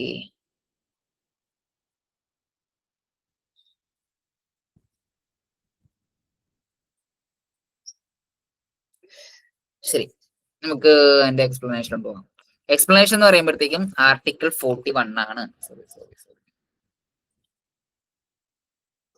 ആർട്ടിക്കിൾ 41 ആണ്. അതായത് നമ്മളുടെ DPSPയിലുള്ള ആർട്ടിക്കിൾ 41 ആണ് ഒരു social security, person with disability, aged, unemployed, other vulnerable peoples, ഇവർക്ക് എല്ലാവർക്കും തന്നെ അസിസ്റ്റൻസ് കൊടുക്കണം, പബ്ലിക് അസിസ്റ്റൻസ്, വെൽഫെയർ അവരുടെ ഉറപ്പ് വരുത്തണം എന്ന് സ്റ്റേറ്റിനോട് എന്ത് ചെയ്യുന്നത്, സജസ്റ്റ് ചെയ്യുന്നത് ഒരു ആർട്ടിക്കിളാണ് ആർട്ടിക്കിൾ 41 പറയുന്നത്. അപ്പൊ ഇത് പ്രകാരമാണ് നമ്മുടെ ഏജ്ഡ് ആയിട്ടുള്ളവർക്ക് പെൻഷനും അതോടൊപ്പം തന്നെ പേഴ്സൺ വിത്ത് ഡിസബിലിറ്റി ഉള്ളവർക്ക് റിസർവേഷൻസ് ഒക്കെ തന്നെ മെയിൻ ആയിട്ടും പ്രൊവൈഡ് ചെയ്യുന്നത്. അപ്പൊ ഓർത്ത് നോക്കുക ആർട്ടിക്കിൾ 40 പലതവണ എക്സാമിന് പല രീതിയിൽ ചോദിച്ചിട്ടുള്ള ഒരു ക്വസ്റ്റ്യൻ കൂടിയിട്ടാണ്. ഇനി നമുക്ക് കുറച്ച് സോഷ്യൽ റിഫോം മൂവ്മെന്റിലോട്ട് വരാം. ഇതിലോട്ട് വരുമ്പോഴത്തേക്കും first question, which movement is aimed purifying Islam from superstitious and polytheism in India? അതായത് ഇസ്ലാം മതത്തിലെ അനാചാരങ്ങളെയും അന്ധവിശ്വാസങ്ങളെയൊക്കെ തന്നെ ഇല്ലാതാക്കി അതോടൊപ്പം എന്താ പോളിതീസം ബഹുദൈവ വിശ്വാസമൊക്കെ തന്നെ ഇല്ലാതാക്കാൻ സഹായിച്ചിട്ടുള്ള ഇന്ത്യയിലെ പ്രധാനപ്പെട്ട മൂവ്മെന്റ് ഏതാണെന്നാണ്. സോഷ്യൽ റിഫോം റിലേറ്റഡ് ആയിട്ടുള്ള ഒരു ക്വസ്റ്റ്യൻ ആണ്.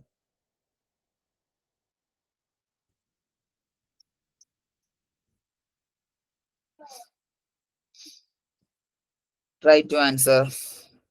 ഏതായിരിക്കും? ഖിലാഫത്താണോ, വഹാബ് മൂവ്മെന്റ് ആണോ, തബ്ലീഗി ജമാഅത്ത് ആണോ, അലിഗഡ് മൂവ്മെന്റ് ആണോ? വഹാബ് മൂവ്മെന്റ് എന്ന് പറഞ്ഞു, രണ്ടുപേരും വഹാബ് മൂവ്മെന്റ് എന്ന് പറഞ്ഞു. ഓക്കെ,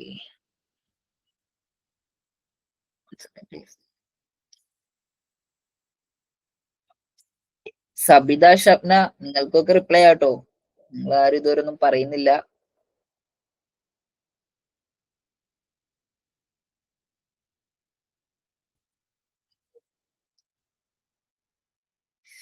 ശരി, വഹാബി മൂവ്മെന്റ് എന്നാണ് പറയുന്നത്.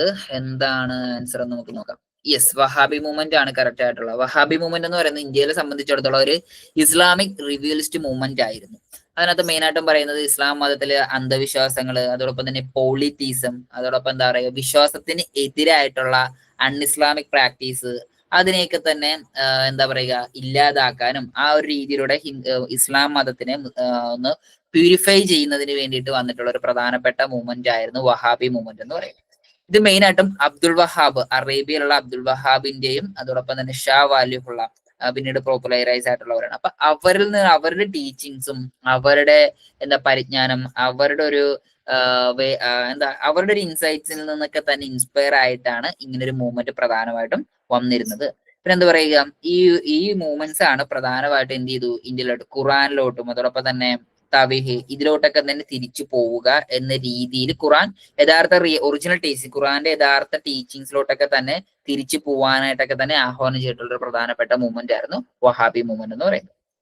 ഓക്കെ, ഇനി അടുത്തൊരു ക്വസ്റ്റ്യൻ എന്ന് പറയുന്നത്, which of the following act corresponds most directly with article 42 of the constitution? അതായത് ഈ താഴെ കാണുന്ന ആക്ടുകളിൽ ആർട്ടിക്കിൾ 42 ആയിട്ട് കറക്റ്റ് കണക്റ്റഡ് ആയിരിക്കുന്ന ആക്ട് ഏതാണെന്നാണ് ക്വസ്റ്റ്യൻ. അപ്പൊ ആർട്ടിക്കിൾസ് കുറച്ച് നമ്മൾ മെയിൻ ആയിട്ടും പഠിക്കേണ്ടതുണ്ട്. മേജർ ആയിട്ട് നമ്മുടെ ഫണ്ടമെന്റൽ റൈറ്റ്സും അതോടൊപ്പം തന്നെ DPSPയും ഫുള്ള് പഠിച്ചു വെക്കുക. നമുക്ക് ഒരുപാട് ക്വസ്റ്റ്യൻസ് നമുക്ക് അതിനകത്ത് എക്സ്പെക്ട് ചെയ്യാൻ സാധിക്കുന്നതാണ്. ആർട്ടിക്കിൾ 42 ആയിട്ട് ഏറ്റവും മോസ്റ്റ് കറസ്പോണ്ടന്റ് ആയിട്ട് വരുന്ന ആക്ട് താഴെ തന്നിരിക്കുന്നതിൽ ഏതാണെന്നാണ് ക്വസ്റ്റ്യൻ. മെറ്റേണിറ്റി ബെനിഫിറ്റ് ആണോ, വർക്ക്മാൻ കോമ്പൻസേഷൻ ആക്ട് ആണോ, എംപ്ലോയി സ്റ്റേറ്റ് ഇൻഷുറൻസ് ആക്ട് ആണോ, മിനിമം വേജ് ആക്ട് ആണോ? ഓക്കെ, വർക്ക്മാൻ കോമ്പൻസേഷൻ ആക്ട് എന്ന് പറയുന്നു. സനൂജ.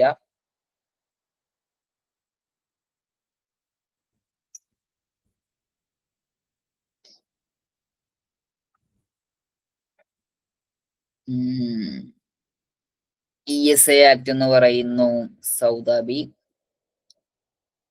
ഓക്കെ, ഇതിന് ട്രാവലിംഗിലായിരിക്കും. അപ്പോൾ ഏതാണ് ആൻസർ എന്ന് നോക്കാം. അപ്പൊ നമ്മളുടെ ആൻസർ എന്ന് പറയുന്നത് ആൻസർ എന്ന് പറയുന്നത്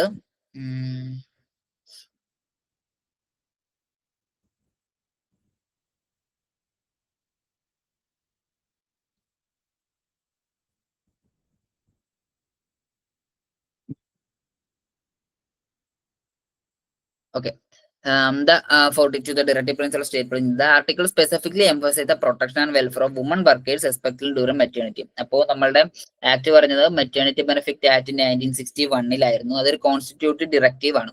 അതായത് മെറ്റേണിറ്റി ടൈമിൽ അവരുടെ അവകാശങ്ങൾ സംരക്ഷിക്കാൻ മറ്റുള്ള ടൈമിൽ അതിന് കുറച്ച് ക്രൈറ്റീരിയസ് ഉണ്ട്. 1961 ആക്ട് പ്രകാരം മെറ്റേണിറ്റി ബെനിഫിറ്റ് ആക്ട് ഒരാൾക്ക് കിട്ടണമെന്നുണ്ടെങ്കിൽ ഇത്ര നാൾ വർക്ക് ചെയ്യണം, അങ്ങനെ കുറച്ച് ക്രൈറ്റീരിയസ് ഒക്കെ ഉണ്ട്. സോ അത് പ്രകാരം മെറ്റേണിറ്റി മെറ്റേണിറ്റി ബെനിഫിറ്റ് ആക്ട് ആണ് ആർട്ടിക്കിൾ 42 ഡയറക്റ്റ് ആയിട്ട് കണക്ട് ആവുന്ന ഒരു ആക്ട് എന്ന് പറയുന്നത്. അതായത് മെറ്റേണിറ്റി ലീവ് പ്രൊവൈഡ് ചെയ്യുക, അവർക്ക് പെയ്ഡ് എന്താ പറയുക സാലറി പ്രൊവൈഡ് ചെയ്യുക, അങ്ങനെയുള്ള സമയത്ത് അതായത് പ്രഗ്നൻസിയുടെ കാരണങ്ങൾ കൊണ്ട് മെറ്റേണിറ്റി പീരീഡ് എന്നൊരു കാരണം കൊണ്ട് അവർക്ക് ജോലി പോകാനായിട്ട് പാടില്ല എന്ന രീതിയിൽ ആ ഒരു കോൺസെപ്റ്റ് വന്നിട്ടുള്ള ഒരു ആക്ട് ആണ്. അപ്പൊ മെറ്റേണിറ്റി ബെനിഫിറ്റ് ആക്ട് ആണ് 1961 മെറ്റേണിറ്റി ബെനിഫിറ്റ് ആക്ട് ആണ് ആർട്ടിക്കിൾ 42 ആയിട്ട് ഡയറക്റ്റ് ആയിട്ട് കണക്ട് ആയിരുന്നു. താഴെ തന്നിരുന്നത് നേരത്തെ പറഞ്ഞതിൽ ഏറ്റവും കൂടുതൽ കണക്റ്റഡ് ആയിരുന്നു.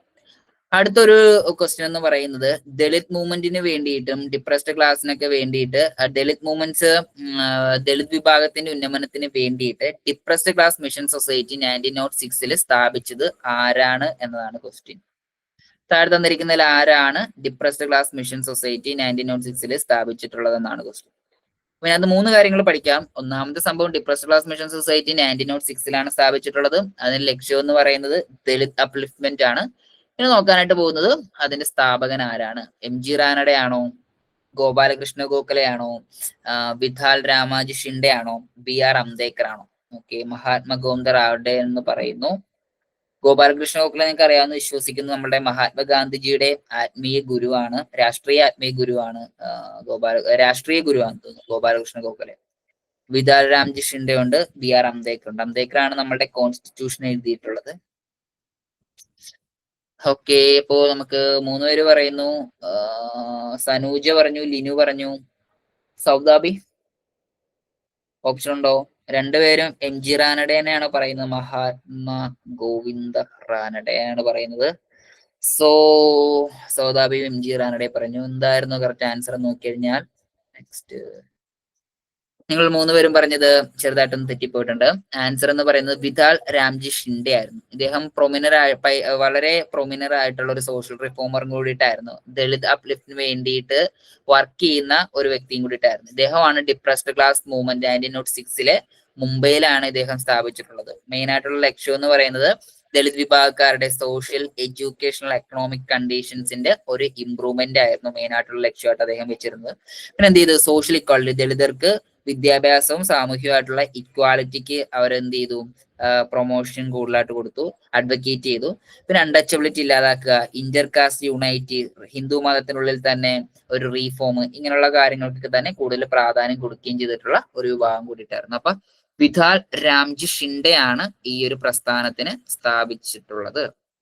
ഓക്കെ, ഇനി അടുത്ത ക്വസ്റ്റ്യൻ എന്ന് പറയുന്നത് which reformer emphasise the message back to Veda? വേദങ്ങളിലോട്ട് തിരിച്ചു പോകൂ എന്നൊരു കോൺസെപ്റ്റ് പറഞ്ഞിട്ടുള്ള മഹാൻ ആരാണെന്നാണ് ക്വസ്റ്റ്യൻ. Back to Veda. ഇതും ഇമ്പോർട്ടന്റ് ആയിട്ട് വളരെ വളരെ നമ്മുടെ ഇന്ത്യയിൽ വളരെ പ്രൊമിനന്റ് ആയിട്ടുള്ള ഒരു റിഫോർമർ ആണ്, സോഷ്യൽ റിഫോമർ ആണ്. അപ്പോ നോക്കുക, തനൂജ B പറഞ്ഞു.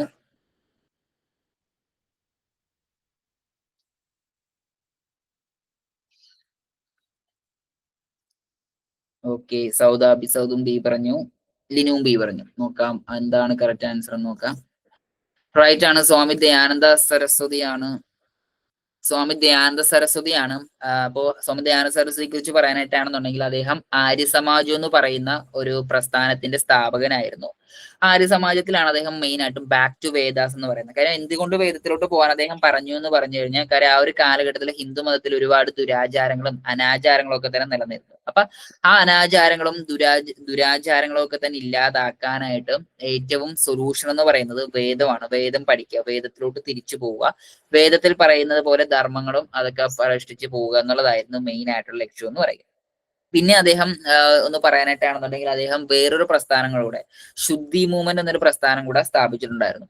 ശുദ്ധി പ്രസ്ഥാനം എന്ന് പറയുന്നത് എന്തിനാന്ന് വെച്ച് കഴിഞ്ഞാൽ മതം മാറിപ്പോയിട്ടുള്ള ഹിന്ദു വിശ്വാസികളെ തിരികെ ഹിന്ദു മതത്തിലോട്ട് കൊണ്ടുവരുന്നതിന് വേണ്ടിയിട്ട് സ്ഥാപിച്ചിട്ടുള്ള ഒരു പ്രസ്ഥാനമായിരുന്നു ശുദ്ധി മൂവ്മെന്റ് അല്ലെങ്കിൽ ശുദ്ധി പ്രസ്ഥാനം എന്ന് പറയുക. അതോടൊപ്പം തന്നെ ഇതെന്ത് ideal worship, caste based discrimination, superstitions, ഇങ്ങനെയുള്ള ഒരുപാട് കാര്യങ്ങൾക്കൊക്കെ വേണ്ടി ഒരുപാട് കാര്യങ്ങൾ അദ്ദേഹം എതിർക്കുകയുണ്ടായി. പിന്നെ സ്വദേശി, സെൽഫ് റിലയൻസ്. സ്വദേശി എന്ന് പറയുന്നത് സെൽഫ് റിലയൻസ് എന്ന് പറയുന്നത് നമ്മുടെ മഹാത്മാഗാന്ധിജി മുമ്പോട്ടേക്ക് വെച്ചിട്ടുള്ള, പിൽക്കാലത്ത് മഹാത്മാഗാന്ധി മുമ്പോട്ടേക്ക് വെച്ചിട്ടുള്ള ഒരു ആശയമായിരുന്നു. അപ്പൊ സ്വദേശി, സ്വന്തമായിട്ട് തീരുമാനിക്കുക, സെൽഫ് റിലയൻസ്, ആ ഒരു കാര്യങ്ങൾക്കും അങ്ങനെ വന്നു കഴിഞ്ഞാൽ നമുക്കൊരു നാഷണൽ പ്രൈഡ് നമുക്ക് കിട്ടും. അങ്ങനെയൊക്കെയുള്ള കാര്യങ്ങൾക്കൊക്കെ വേണ്ടിയിട്ട് വക്താവായിരുന്നു അദ്ദേഹം എന്ന് പറയുന്നത്. അപ്പൊ സ്വാമി ദയാനന്ദ സരസ്വതി ആര്യസമാജം എന്ന പ്രസ്ഥാനത്തിലൂടെയാണ് ബാക്ക് ടു വേദ എന്നൊരു സ്ലോഗൻ മുമ്പോട്ടേക്ക് വെച്ചിട്ടുള്ളത്. നെക്സ്റ്റ് ക്വസ്റ്റ്യൻ പറയുന്നത് which of the following is not a key concept in system theory. System തിയറിയിൽ പറഞ്ഞിട്ടില്ലാത്ത ഒരു കോൺസെപ്റ്റ് ഏതാണ് എന്നതാണ്. സോഷ്യൽ വർക്കിന്റെ തിയറീസ് റിലേറ്റഡ് ആയിട്ടുള്ള കുറച്ച് കാര്യങ്ങളാണ് ഇന്ന് നമ്മൾ നോക്കാനായിട്ട് പോകുന്നത്. അപ്പൊ സിസ്റ്റം തിയറിയെ കുറിച്ചൊക്കെ തന്നെ ഡീറ്റെയിൽ ആയിട്ടുള്ള നോട്ട് നമ്മൾ ഇട്ടിട്ടുണ്ട്, നമ്മൾ ചെയ്തിട്ടുള്ളതായിരുന്നു തിയററ്റിക്കൽ ഫൗണ്ടേഷൻസിൽ. അതിൽ ഏതാണ് സിസ്റ്റം, താഴെ പറയുന്നതിൽ ഏതാണ് സിസ്റ്റം തിയറിയുമായിട്ട് കണക്റ്റഡ് അല്ലാത്തത് അല്ലെങ്കിൽ സിസ്റ്റം തിയറിയുമായിട്ട് ബന്ധമില്ലാത്തതെന്നാണ് ക്വസ്റ്റ്യൻ. ഓക്കെ, സനൂജ് സി പറഞ്ഞു.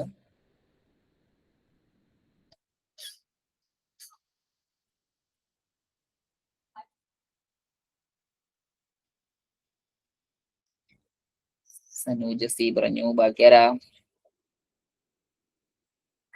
ലിനു ഡി പറഞ്ഞു ഇക്വിനാലിറ്റി ആണെന്ന് പറഞ്ഞു. ഓക്കെ, സൗദാബി ഉണ്ടോ?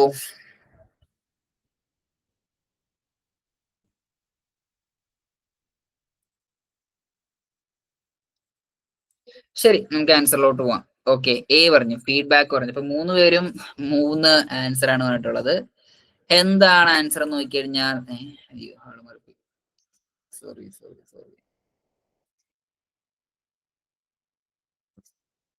ആൻസർ എന്ന് പറഞ്ഞു കഴിഞ്ഞാൽ നമ്മളുടെ എയും നിങ്ങൾ പറഞ്ഞിട്ടുള്ള ഫീഡ്ബാക്ക്, ഹോമിയോസ്റ്റാറ്റിസ്, ഇക്വിനിറ്റി, ഈ 3 കാര്യവും സിസ്റ്റം തിയറിയുമായിട്ട് കണക്റ്റഡ് ആയിരുന്നതാണ്.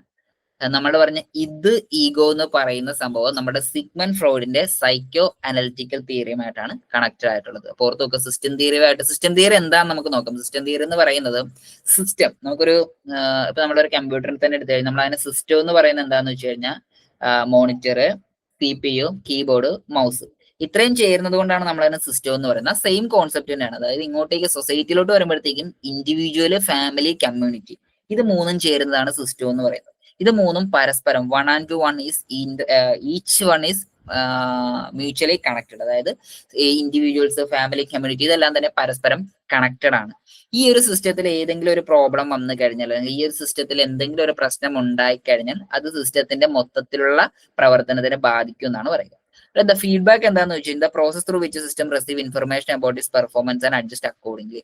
അതൊരു സിസ്റ്റത്തിന്റെ ആ ഒരു പ്രവർത്തനത്തിൽ അതിന്റെ ആ ഒരു പെർഫോമൻസ് ഒക്കെ അഡ്ജസ്റ്റ് ചെയ്യാൻ ആ ഒരു കിട്ടുന്ന ഇൻഫർമേഷൻ, അതായത് വ്യക്തികളും കമ്മ്യൂണിറ്റിയും തമ്മിലുള്ള ബന്ധത്തിൽ എന്തെങ്കിലുമൊക്കെ മാറ്റം വേണോ, അങ്ങനെയൊക്കെ മാറ്റങ്ങളൊക്കെ വരുത്തണം, ആ ഒരു പെർഫോമൻസിൽ ഉണ്ടാക്കാൻ സാധിക്കുന്ന തരത്തിലുള്ള അഡ്ജസ്റ്റ്മെന്റ്. ഹോമിയോസ്റ്റാറ്റിസ് എന്താന്ന് വെച്ചാൽ system tendency to maintain stability and equilibrium. നമുക്കറിയാം ഇപ്പൊ സിസ്റ്റം ആണെങ്കിലും ഒരു ടെൻഡൻസി നമുക്ക്, അല്ല ഒരു ഇക്വിലിബ്രിയം നമുക്ക് മെയിൻറ്റെയിൻ ചെയ്യേണ്ടതായിട്ടുണ്ട്, അല്ലെങ്കിൽ ഒരു സ്റ്റെബിലിറ്റി നമുക്ക് എപ്പോഴും മെയിൻറ്റെയിൻ ചെയ്യണം. ആ ഒരു പരസ്പരം ഇപ്പൊ ഒരു ഫാമിലി, ഇപ്പൊ നമ്മള് ഒരു കുടുംബത്തിൽ തന്നെ പരസ്പരം അംഗങ്ങൾ തമ്മിൽ, ഭാര്യയും ഭർത്താവും തമ്മിൽ ഒരു റിലേഷൻഷിപ്പ് നല്ല രീതിയിൽ മെയിൻറ്റെയിൻ ചെയ്ത് കഴിഞ്ഞാൽ മാത്രമേ ആ ഒരു കുഴപ്പമൊന്നും ഇല്ലാതെ മുമ്പോട്ടേക്ക് പോകാനായിട്ട് സാധിക്കത്തുള്ളൂ. അതാണ് ഇക്വിലിബ്രിയം എന്ന് പറയുന്നത്. അപ്പൊ സൊസൈറ്റിയിൽ ആ ഒരു ഇക്വിലിബ്രിയം, ഇപ്പൊ വ്യക്തികളും ഫാമിലീസും കമ്മ്യൂണിറ്റിയും തമ്മിൽ ഇന്ററാക്ട് ചെയ്യുമ്പോൾ പ്രത്യേകിച്ച് പ്രശ്നമൊന്നും തന്നെ ഇല്ലാതെ ഒരു ഇക്വിലിബ്രിയം ബാലൻസ് ചെയ്ത് മുമ്പോട്ടേക്ക് പോകുക, അതിനാണ് ഹോമിയോസ്റ്റാറ്റിസ് എന്ന് പറയുന്നത്. ഇക്വിഫിനാലിറ്റി എന്ന് പറയുമ്പോഴത്തേക്കും the different path can lead to same outcome within a system. The idea that difference path can lead to same outcome within a system. അതായത് ഡിഫറൻസ് എന്താ, പല വഴികളുണ്ടാവും, പക്ഷെ എല്ലാ പല വഴികളും എത്തിച്ചേരുന്നത് ഒരു സെയിം ഔട്ട്കമ്മിലോട്ടായിരിക്കും. ആ ഒരു എന്താ പറയാ, ഒരു ടുഗദർനെസ്സും ആ ഒരു യുണൈറ്റിനൊക്കെ ആയിരിക്കും. അതാണ് ഇക്വിഫിനാലിറ്റി എന്ന് പറയുന്നത്. ഇത് 3ആണ് സിസ്റ്റം തിയറിയുടെ പ്രധാനപ്പെട്ട ലക്ഷ്യം, അല്ലെങ്കിൽ സിസ്റ്റം തിയറിയുടെ പ്രധാനപ്പെട്ട കോമൺസ് എന്ന് പറയും. ലാസ്റ്റ് നമ്മൾ പറയുന്നത് ഇദ്ദീഗോ എന്ന് പറയുന്നത് ഒരു സൈക്കാട്രിക് ടൈംസ് ആണ്. അതായത് നമ്മളുടെ ഉള്ളിൽ തന്നെയുള്ള 2 കോൺസെപ്റ്റ് ആണ്. സിഗ്മണ്ട് ഫ്രോയിഡ് സൈക്കോളജിക്കൽ തിയറിയിലൂടെ മുമ്പോട്ടേക്ക് വെച്ചിട്ടുള്ള മൈൻഡിന്റെ 2 കോൺസെപ്റ്റ് ആണ്. 3 കോൺസെപ്റ്റ് ഉണ്ട്. ഇത്, ഈഗോ, സൂപ്പർ ഈഗോ എന്നാണ് പറയുന്നത്. അപ്പൊ അത് സൈക്കോളജിക്കൽ തിയറിയിലാണ്. അത് നമ്മളുടെ സിസ്റ്റം തിയറിയായിട്ട് യാതൊരു കണക്ഷനും ഇല്ല. അപ്പോ അത്രയുമാണ് ഇതിന്റെ ആൻസർ ആയിട്ട് വരുന്നത്. പിന്നെ അടുത്ത് നമുക്ക് നോക്കുന്നത് in system theory open systems are those that. അതായത് സിസ്റ്റം തിയറിയിൽ ഓപ്പൺ സിസ്റ്റം എന്ന് പറയുന്നത് എന്താണ്? സിസ്റ്റം തിയറി എന്തുകൊണ്ട് എടുത്തു പറയുന്നത് വെച്ച് കഴിഞ്ഞാൽ നമുക്ക് നല്ല രീതിയിൽ സ്ട്രൈക്ക് ചെയ്ത് പറഞ്ഞിട്ടുള്ള ഒരു തിയറിയാണ് സിസ്റ്റം തിയറി എന്ന് പറയുന്നത്. അപ്പൊ സിസ്റ്റം തിയറി നമുക്ക് എക്സാമിന് പ്രതീക്ഷിക്കാം. അപ്പൊ അതിനകത്തൊരു ക്വസ്റ്റ്യൻ ആയിട്ട് ചോദിക്കുന്നത് സിസ്റ്റം തിയറിക്കുള്ളിൽ ഓപ്പൺ സിസ്റ്റം എന്നതുകൊണ്ട് എന്താണ് ഉദ്ദേശിക്കുന്നതെന്നാണ്. Interact freely with their environment, resist any external influence, self sufficient and closed, operate in isolation. ഞാൻ 4 ഓപ്ഷനാണുള്ളത്. തനൂജ് എ പറഞ്ഞു interact freely with their environment എന്ന് പറഞ്ഞു. Next to Linu and Saudabi. Linu A പറഞ്ഞു, ലിനുവും സെയിം ഓപ്ഷൻ തന്നെ ചൂസ് ചെയ്തു. സൗദാബി എന്താ പറയണേ?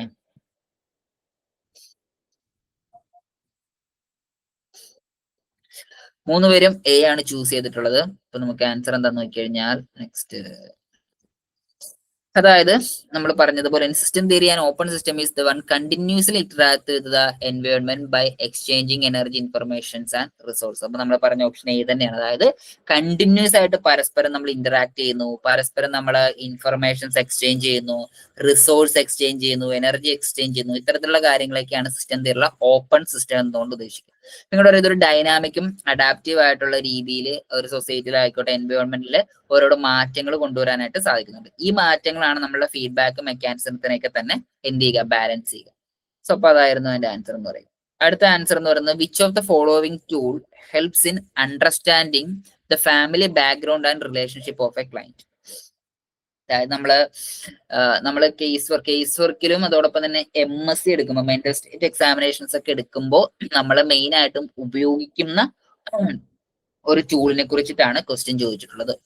അതായത് ഒരു ക്ലയന്റിന്റെ ഫാമിലി ബാക്ക്ഗ്രൗണ്ടും ആ ക്ലയന്റിന് മറ്റുള്ളവരുടെ റിലേഷൻഷിപ്പ് ഒക്കെ തന്നെ നമുക്ക് എക്സ്പ്ലെയിൻ ചെയ്യുന്ന ഒരു ടൂൾ ഏതാണെന്നാണ്. സോഷ്യോഗ്രാം ആണോ, ജെനോഗ്രാം ആണോ, എക്കോമാപ്പ് ആണോ, ലൈഫ് ചാർട്ട് ആണോ എന്നാണ് ക്വസ്റ്റ്യൻ.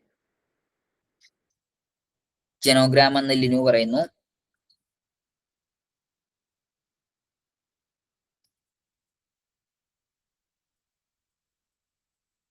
സനൂജയും ജെനോഗ്രാം പറയുന്നു. സൗദാബി സോഷ്യോഗ്രാം പറയുന്നു.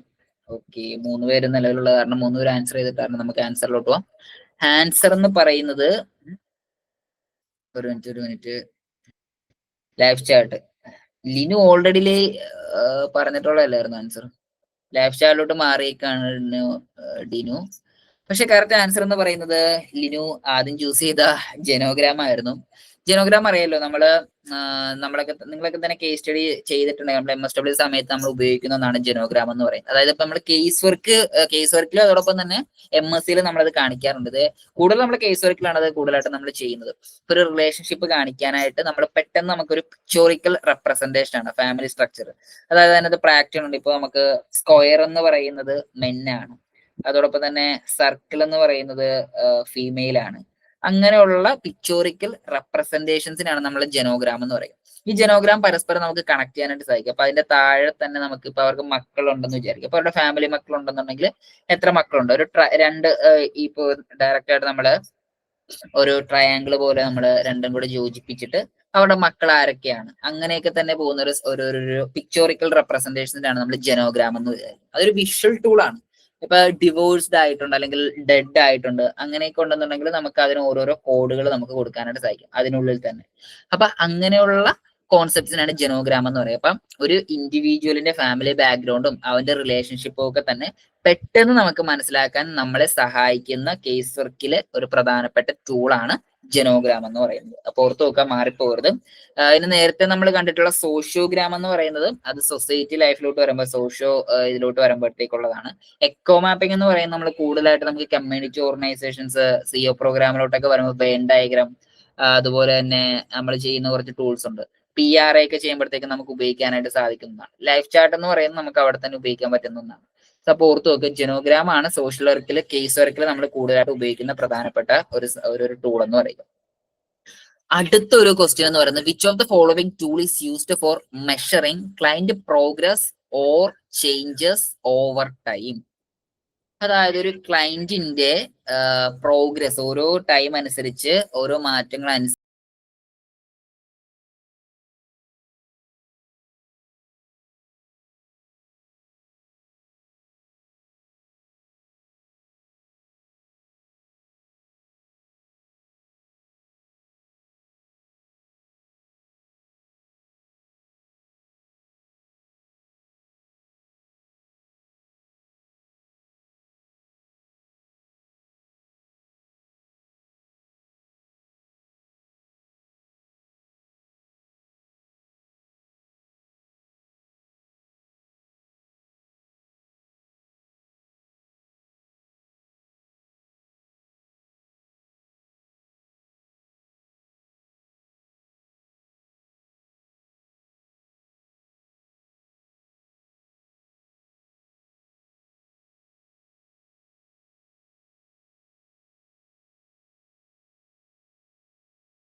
സോറി എനിക്ക് ചെറിയൊരു ഇഷ്യൂ ഉണ്ടായി.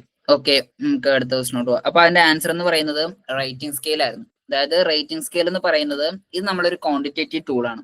അതായത് സോഷ്യൽ വർക്കിലും സൈക്കോളജിയിലും കൗൺസിലിംഗ്സിലും ഒക്കെ തന്നെ നമ്മൾ പ്രധാനമായിട്ടും മേജർ ആയിട്ട് ഉപയോഗിക്കുന്ന ഒരു ക്വാണ്ടിറ്റേറ്റീവ് ടൂളിനെയാണ് നമ്മൾ എന്ത് പറയുക, റേറ്റിംഗ് സ്കെയിൽ എന്ന് പറയുക. അതായത് ഒരു ക്ലയന്റിന്റെ ഒരു പ്രോഗ്രസ്, ക്ലയന്റിന്റെ ഒരു ഡെവലപ്മെന്റ് അത് എത്രത്തോളം ഉണ്ട് നമ്മൾ ഉപയോഗിക്കാനായിട്ട് അല്ലെങ്കിൽ മനസ്സിലാക്കാനായിട്ട് നമ്മൾ ഉപയോഗിക്കുന്ന ഒരു സ്കെയിലിനെയാണ് റേറ്റിംഗ് സ്കെയിൽ. ഈ സെയിം സ്കെയിൽ തന്നെയാണ് നമ്മൾ ഇവിടെ മാത്രമല്ല നമ്മൾ റിസർച്ചിലോട്ട് എത്തുമ്പോൾ നമ്മൾ ഈ ഒരു സ്കെയിൽ തന്നെ നമ്മൾ ഉപയോഗിക്കാറുണ്ട്. അപ്പോൾ ഓർത്ത് വെക്കാം, ഒരു ക്ലയന്റിന്റെ ഇംപ്രൂവ്മെന്റും ക്ലയന്റിന്റെ ബിഹേവിയർ ചേഞ്ചസ് ഒക്കെ തന്നെ അസസ് ചെയ്യാനൊക്കെ തന്നെ നമ്മൾ മനസ്സിലാക്കാൻ ഉപയോഗിക്കുന്ന പ്രധാനപ്പെട്ട ഒരു സ്കെയിലിന് അല്ലെങ്കിൽ ഒരു ടൂളാണ്, ഒരു ക്വാണ്ടിറ്റേറ്റീവ് ടൂളാണ് നമ്മളുടെ റേറ്റിംഗ് സ്കെയിൽ എന്ന് പറയുന്നത്. അപ്പൊ അത് മനസ്സിലാക്കുക. അടുത്തൊരു ക്വസ്റ്റ്യൻ എന്ന് പറയുന്നത് the process of writing down client interactions, observations and planning immediately after a session is called. ഇത് നമ്മുടെ കേസ് വർക്കിൽ നമ്മൾ ഉപയോഗിക്കുന്ന, നമുക്കറിയാം ഡിഫറെന്റ് കൈൻഡ്സ് ഓഫ് റെക്കോർഡിംഗ് ഉണ്ട്. സം കൈൻഡ് ഓഫ് റെക്കോർഡിംഗ്, അതിനകത്ത് ഒരു 4 തരത്തിലുള്ള റെക്കോർഡിംഗ് ആണ് അല്ലെങ്കിൽ റിപ്പോർട്ടിംഗ് ആണ്. Process recording, summative, narrative, statistical. ഇതിനകത്ത് ക്വസ്റ്റ്യൻ എന്ന് വെച്ച് കഴിഞ്ഞാൽ ഒരു ക്ലയന്റ് നമ്മൾ ഒരു സെഷൻ കഴിഞ്ഞതിന് ശേഷം നമ്മൾ ആ ക്ലയന്റുമായിട്ടുള്ള ഇന്ററാക്ഷൻസിനെ കുറിച്ചിട്ട്, നമ്മളെ ക്ലയന്റിനെ കുറിച്ചുള്ള ഒബ്സർവേഷൻസ് ഒക്കെ തന്നെ സെഷൻ തീർന്നു വളരെ ഇമ്മീഡിയറ്റ് ആയിട്ട് നമ്മൾ ചെയ്യുന്ന ആ ഒരു പ്രോസസ്സ് ഏതാണെന്നാണ് ചോദിക്കുന്നത്. ഇപ്പൊ നമ്മൾ പലതരത്തിലുള്ള, ഇപ്പൊ നമ്മൾ കേസ് നടന്നുകൊണ്ടിരിക്കുമ്പോൾ തന്നെ നമ്മൾ റെക്കോർഡ് ചെയ്യാറുണ്ട്, അല്ലെങ്കിൽ അത് കഴിഞ്ഞിട്ട് റെക്കോർഡ് ചെയ്യാറുണ്ട്, അല്ലെങ്കിൽ പിന്നീട് എഴുതാറുണ്ട്. അപ്പൊ അത് ഏതാണ് ആ ഒരു തരത്തിലുള്ള റെക്കോർഡിംഗ് എന്നാണ് ക്വസ്റ്റ്യൻ. ലിനു ബി പറഞ്ഞു സൊമാറ്റോ റെക്കോർഡിംഗ് എന്ന് പറഞ്ഞു. സനൂജ എ പറഞ്ഞു പ്രോസസ് റെക്കോർഡിംഗ് എന്ന് പറഞ്ഞു. സൗദാബി ഉണ്ടോ?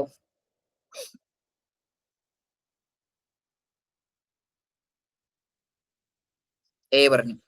അപ്പൊ നമുക്ക് അതിന്റെ ആൻസർ ഏതാന്ന് നോക്കാം. ആൻസർ എന്ന് പറയുന്നത് പ്രോസസ് റെക്കോർഡിംഗ് ആണ്. ദ പ്രോസസ് റെക്കോർഡിംഗ് എന്ന് പറയുന്നത് method, documentation, social work and field work record verbal interaction between A social work and immediately after the sessions. അതായത് ആ ഒരു കേസ് വർക്ക് എന്ന ആ ഒരു പ്രോസസ്സ് കഴിഞ്ഞതിന് ശേഷം, ആ ഒരു ടൈമിൽ നമ്മളൊന്നും ചെയ്യില്ല, ആ ഒരു ആ സമയത്ത് നോട്ട് ചെയ്യുമായിരിക്കും. അതിനുശേഷം ഇമ്മീഡിയറ്റ്ലി നമ്മുടെ സെഷൻ കഴിഞ്ഞു വളരെ ഇമ്മീഡിയറ്റ് ആയിട്ട് നമ്മളൊരു സോഷ്യൽ വർക്കർ ആയിക്കോട്ടെ അല്ലെങ്കിൽ ഫീൽഡ് ചെയ്യുമ്പോഴത്തേക്ക് സ്റ്റുഡന്റ് ആയിക്കോട്ടെ, അവർ ആ റെക്കോർഡ് ചെയ്യുന്ന ആ ഒരു പ്രോസസ്സിനാണ് നമ്മൾ പ്രോസസ് റെക്കോർഡിംഗ് എന്ന് പറയുക. ഇതിനകത്ത് എന്തൊക്കെയാണ് വരുന്നത് വെച്ച് കഴിഞ്ഞാൽ dialogue between the worker and client. അതായത് കേസ് വർക്ക് ചെയ്യുന്ന സമയത്ത് ക്ലയന്റ് നമ്മളുടെ കേസ് വർക്കറിനോട് പറഞ്ഞിട്ടുള്ള പ്രധാനപ്പെട്ട ഡയലോഗ്സ് എന്തെങ്കിലും വരും. അതിനുശേഷം നമ്മൾ കേസ് വർക്കർ നമ്മൾ ചെയ്യുമ്പോൾ നമ്മളുടെ ഒബ്സർവേഷൻ എന്താ, നമ്മളുടെ തോട്ട് എന്താ, അത് വരും. പിന്നെ അനാലൈസ്, കമ്മ്യൂണിക്കേഷൻസ് വരും, പിന്നെ ഫ്യൂച്ചർ പ്ലാൻസ് വരും. അപ്പൊ ഇത്രയും കാര്യങ്ങൾ വരുന്ന ഒരു കേസ് വർക്ക് സെഷന് ശേഷം നമ്മൾ റെക്കോർഡ് ചെയ്യുന്ന അല്ലെങ്കിൽ നമ്മൾ റിപ്പോർട്ട് ചെയ്യുന്ന, നമ്മൾ പ്രിപ്പയർ ചെയ്യുന്ന തരത്തിലുള്ള റിപ്പോർട്ടിനെയാണ് നമ്മൾ പ്രോസസ് റെക്കോർഡിംഗ് എന്ന് പറയുക. അപ്പൊ ഒരു പ്രൊഫഷണൽ കോമ്പറ്റൻസ് ഒക്കെ തന്നെ മെയിൻ ആയിട്ട് വെക്കാനായിട്ട് നമുക്ക് ഉപയോഗപ്പെടുത്തുന്ന പ്രധാനപ്പെട്ട ഒരു റെക്കോർഡിംഗ് പ്രോസസ് ആണ്. അപ്പോൾ ഓർത്ത് നോക്കുക, പ്രോസസ് റെക്കോർഡിംഗ് ആണ് നെക്സ്റ്റ് റെക്കോർഡിംഗ് എന്ന് പറയുന്നത്. അടുത്തൊരു ക്വസ്റ്റ്യൻ എന്ന് പറയുന്നത് the ecomap as a social work tool help in identify. അപ്പൊ ഓർത്ത് നോക്കാം, നമുക്ക് ടൂൾസ് ആൻഡ് ടെക്നിക്സ് എന്നും പറഞ്ഞൊരു പോർഷൻ ഉണ്ട്. അപ്പൊ അതിനകത്ത് വരുന്ന പ്രധാനപ്പെട്ട കാര്യങ്ങളൊക്കെയാണ്. അതിനകത്തൊരു ക്വസ്റ്റ്യൻ ആണ്, എക്കോമാപ്പ് എന്ന് പറയുന്ന ഒരു ടൂള് മെയിൻ ആയിട്ടും എന്തിനാണ് സോഷ്യൽ വർക്കേഴ്സിനെ സഹായിക്കുന്നതെന്നാണ് ക്വസ്റ്റ്യൻ.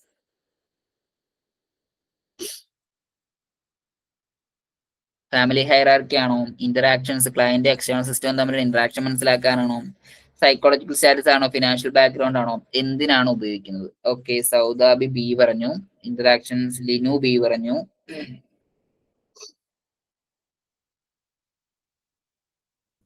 സനൂജ ഉണ്ടോ?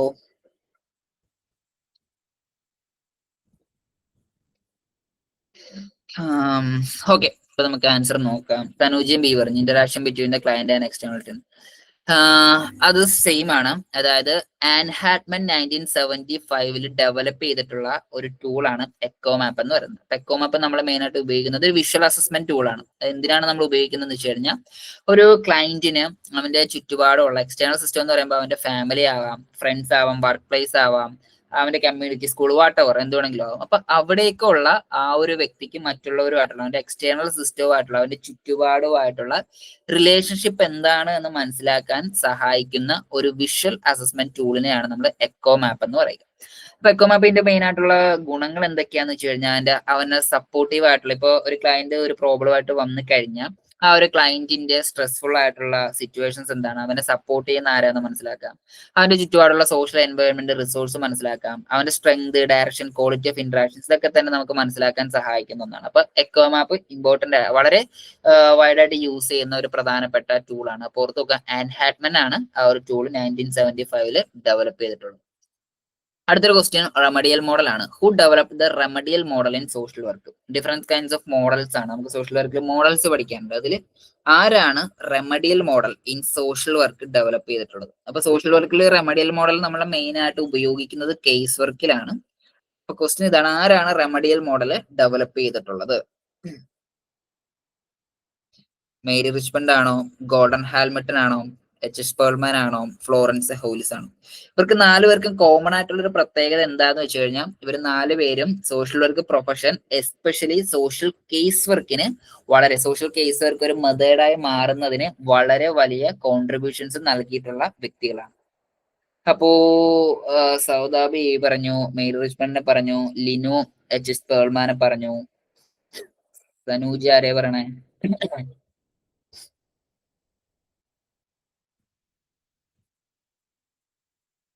Robert B Vinter. Remedial model in social work ഇതിലാണല്ലോ റോബർട്ട് ബി വിഞ്ചർ.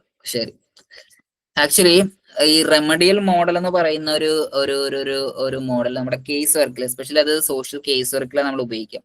അത് ഫ്ലോറൻസ് ഹോളിസ് ആണ് ഡെവലപ്പ് ചെയ്തിട്ടുള്ളത്. ഇങ്ങനെ ഒരുപാട് നമുക്ക് കൺഫ്യൂസിങ് ആവുന്ന രീതിയിൽ റോബർട്ട് ഡി വിഞ്ചർ ഇങ്ങനെ പല രീതിയിലുള്ള മോഡൽസ് ഉണ്ടാവാറുണ്ട്. ഇപ്പൊ ഇതല്ലാതെ ഫങ്ഷണൽ മോഡല്, ഫങ്ഷണൽ അപ്രോച്ച്, ഇങ്ങനെയുള്ള നെക്സ്റ്റ് നമുക്ക് പറയാം. അങ്ങനെയുള്ള പല രീതിയിലുള്ള മോഡൽസ് നമ്മൾ കാണാറുണ്ട്. അതിൽ സോഷ്യൽ വർക്കിൽ ഒരു റെമഡിയൽ മോഡൽ, അതായത് കേസ് വർക്ക് എന്ന് പറയുന്നത് മെയിൻ ആയിട്ട് ഇത് പറയുന്നത് എന്താണെന്ന് വെച്ച് കഴിഞ്ഞാൽ, നമ്മൾ കേസ് വർക്കിലാണ് കൂടുതലായിട്ടും ഈ ഒരു മോഡൽ ഉപയോഗിക്കുക. അത് ഡെവലപ്പ് ചെയ്തിട്ടുള്ള ഫ്ലോറൻസ് ഹോളിസ് ആണ് ഒരു 20th സെഞ്ചുറിയോട്.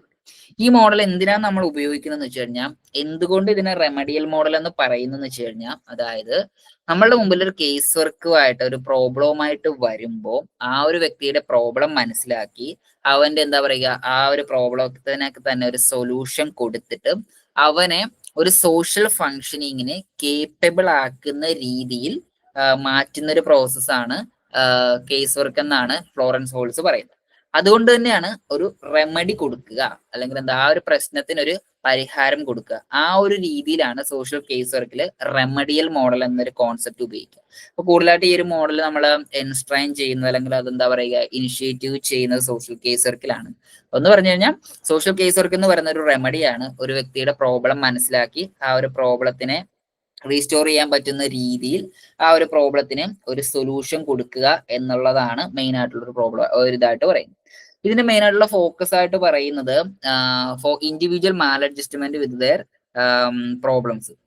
അതായത് ഇപ്പൊ മാൽ അഡ്ജസ്റ്റ്മെന്റ് ആയിട്ട്, അതായത് അഡ്ജസ്റ്റ് ചെയ്യാൻ പറ്റാത്ത രീതിയിൽ അവന്റെ അഡ്ജസ്റ്റ് ചെയ്യാനായിട്ടുള്ള രീതിയിൽ അവന്റെ സോഷ്യൽ എൻവയോൺമെന്റിൽ ഏതൊക്കെ പ്രോബ്ലം ആയിട്ടാണോ അവൻ അഡ്ജസ്റ്റ് ചെയ്യാൻ പറ്റാത്തതായിട്ട് വരിക, ആ ഒരു രീതിയിലുള്ള പ്രശ്നങ്ങളൊക്കെ തന്നെ അഡ്ജസ്റ്റ് ആക്കുക. മാൽ അഡ്ജസ്റ്റ്മെന്റ് ആയിട്ട് വരുന്ന പ്രോബ്ലത്തിന് അഡ്ജസ്റ്റ്മെന്റ് ആയിട്ട് വരിക. അതിന് കുറെ ടെക്നിക്സ് ഒക്കെ തന്നെ പറയുന്നുണ്ട് മറ്റേ സൈക്കാട്രിക് ടേംസിൽ. അത് ഈ ഒരു സെയിം മോഡൽ തന്നെ സൈക്കാട്രിക് ടേംസിൽ നമ്മൾ ഉപയോഗിക്കാറുണ്ട്. അതായത് മാൽ അഡ്ജസ്റ്റ്മെന്റ് പ്രോബ്ലങ്ങളൊക്കെ ആയിട്ട് വരുന്നവരൊക്കെ തന്നെ ഉപയോഗിക്കാനുണ്ട്. അതിന് ഡയഗ്നോസിസ്, ട്രീറ്റ്മെന്റ്, സൊല്യൂഷൻസ്, ഇങ്ങനെയൊക്കെ രീതിയിലൊക്കെയാണ് ഇത് മെയിൻ ആയിട്ടും പറഞ്ഞു വരുന്നത്. അതോടൊപ്പം തന്നെ ഈ ഒരു മോഡൽസിനെ കുറേയും കൂടെ തന്നെ എന്താ സ്ട്രെസ് ചെയ്തിട്ടുള്ളത് എച്ച് പേൾമാൻ ആണ്. അവരുടെ ബുക്കിലെ social case work problem solving process എന്ന രീതിയിൽ ഈ ബുക്കിനെ കുറിച്ചിട്ട്, അല്ലെങ്കിൽ ഒരു റെമഡിയൽ മോഡലിനെ കുറേയും കൂടെയൊക്കെ തന്നെ അഡ്വാൻസ് ചെയ്ത് വരികയും ചെയ്തിട്ടുണ്ട്. അപ്പൊ ഇത്രയും വ്യക്തികളാണ്, അല്ലെങ്കിൽ ഇവർ രണ്ടുപേരുമാണ് ഒരു റെമഡിയൽ മോഡൽ, അല്ലെങ്കിൽ എന്താ ഒരു പ്രിവെന്റീവ് മോഡൽസ് എന്ന രീതിയിൽ മെയിൻ ആയിട്ടും പറഞ്ഞിട്ടുള്ളത്. അപ്പോ അതാണ് റെമഡിയൽ മോഡൽസിനെ കുറിച്ചിട്ട് നമുക്ക് പറയാനായിട്ടുള്ളത്. അടുത്തത് next question, which theoretical perspective form the base of the remedial model? അതായത് ഈ ഒരു റെമഡിയൽ മോഡലിന്റെ ഒരു തിയററ്റിക്കൽ പെർസ്പെക്റ്റീവ് ഏതാണെന്നാണ് ഒരു ക്വസ്റ്റ്യൻ ആയിട്ട് ചോദിക്കുക.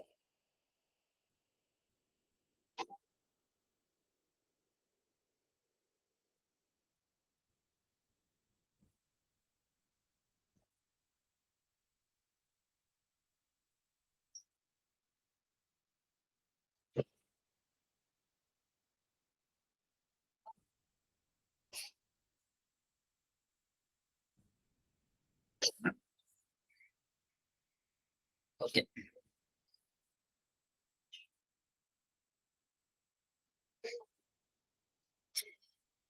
ഞാൻ ഒരു കാര്യം ആഡ് ചെയ്യാം. ഞാൻ ഇതിനകത്ത് നെക്സ്റ്റ് അത് ചെയ്തിട്ടുണ്ട് എന്ന് പറഞ്ഞുകൊണ്ടായിരുന്നു ഞാനത് ആഡ് ആക്കാൻ. നമ്മുടെ റെമഡിയൽ മോഡലിനോടൊപ്പം തന്നെ വേറൊരു model. Actually Robert De winter എന്ന് പറയുന്നതും റെമഡിയൽ മോഡലുമായിട്ട് അസോസിയേറ്റ് ചെയ്യുന്നത് group വർക്കിലാണ്.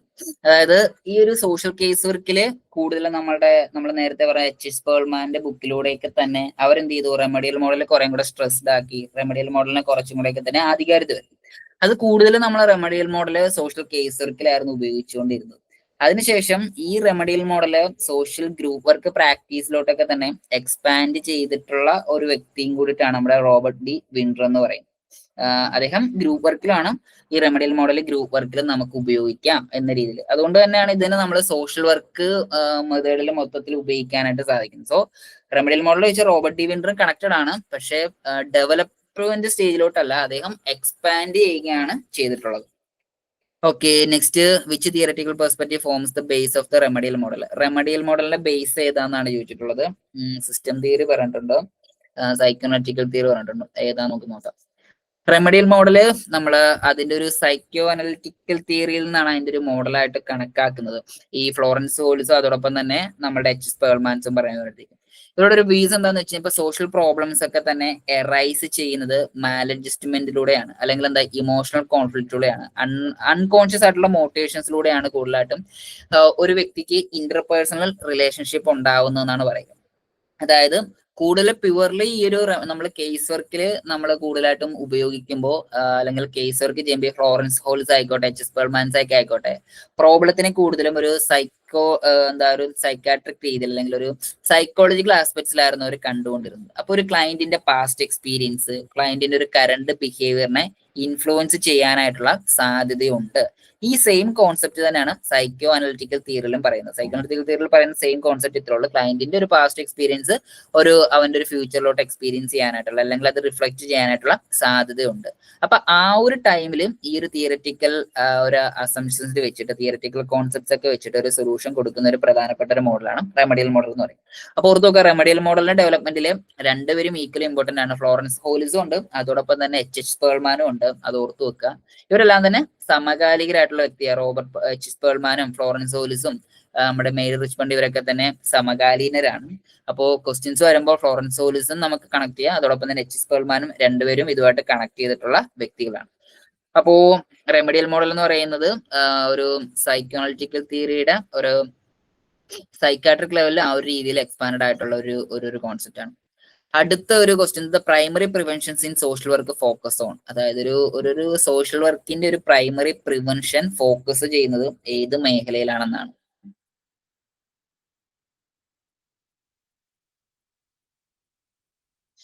Reduction the duration of existing problem, early detection and immediate intervention, strengthening healthy coping mechanism before problem occur, restoring normal function after the crisis.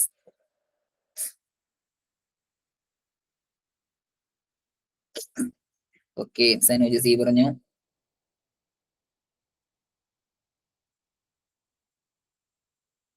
Linu C പറഞ്ഞു. നമ്മുടെ last question ആണിത്. ഇതോടുകൂടി നമ്മളിവിടെ wind up ചെയ്യുകയാണ്. B പറഞ്ഞു. Okay, നമുക്ക് ഇതിന്റെ answer എന്ന് പറയുന്നത് ഒരു സിമ്പിൾ ക്വസ്റ്റ്യൻ ആയത്. സോറി.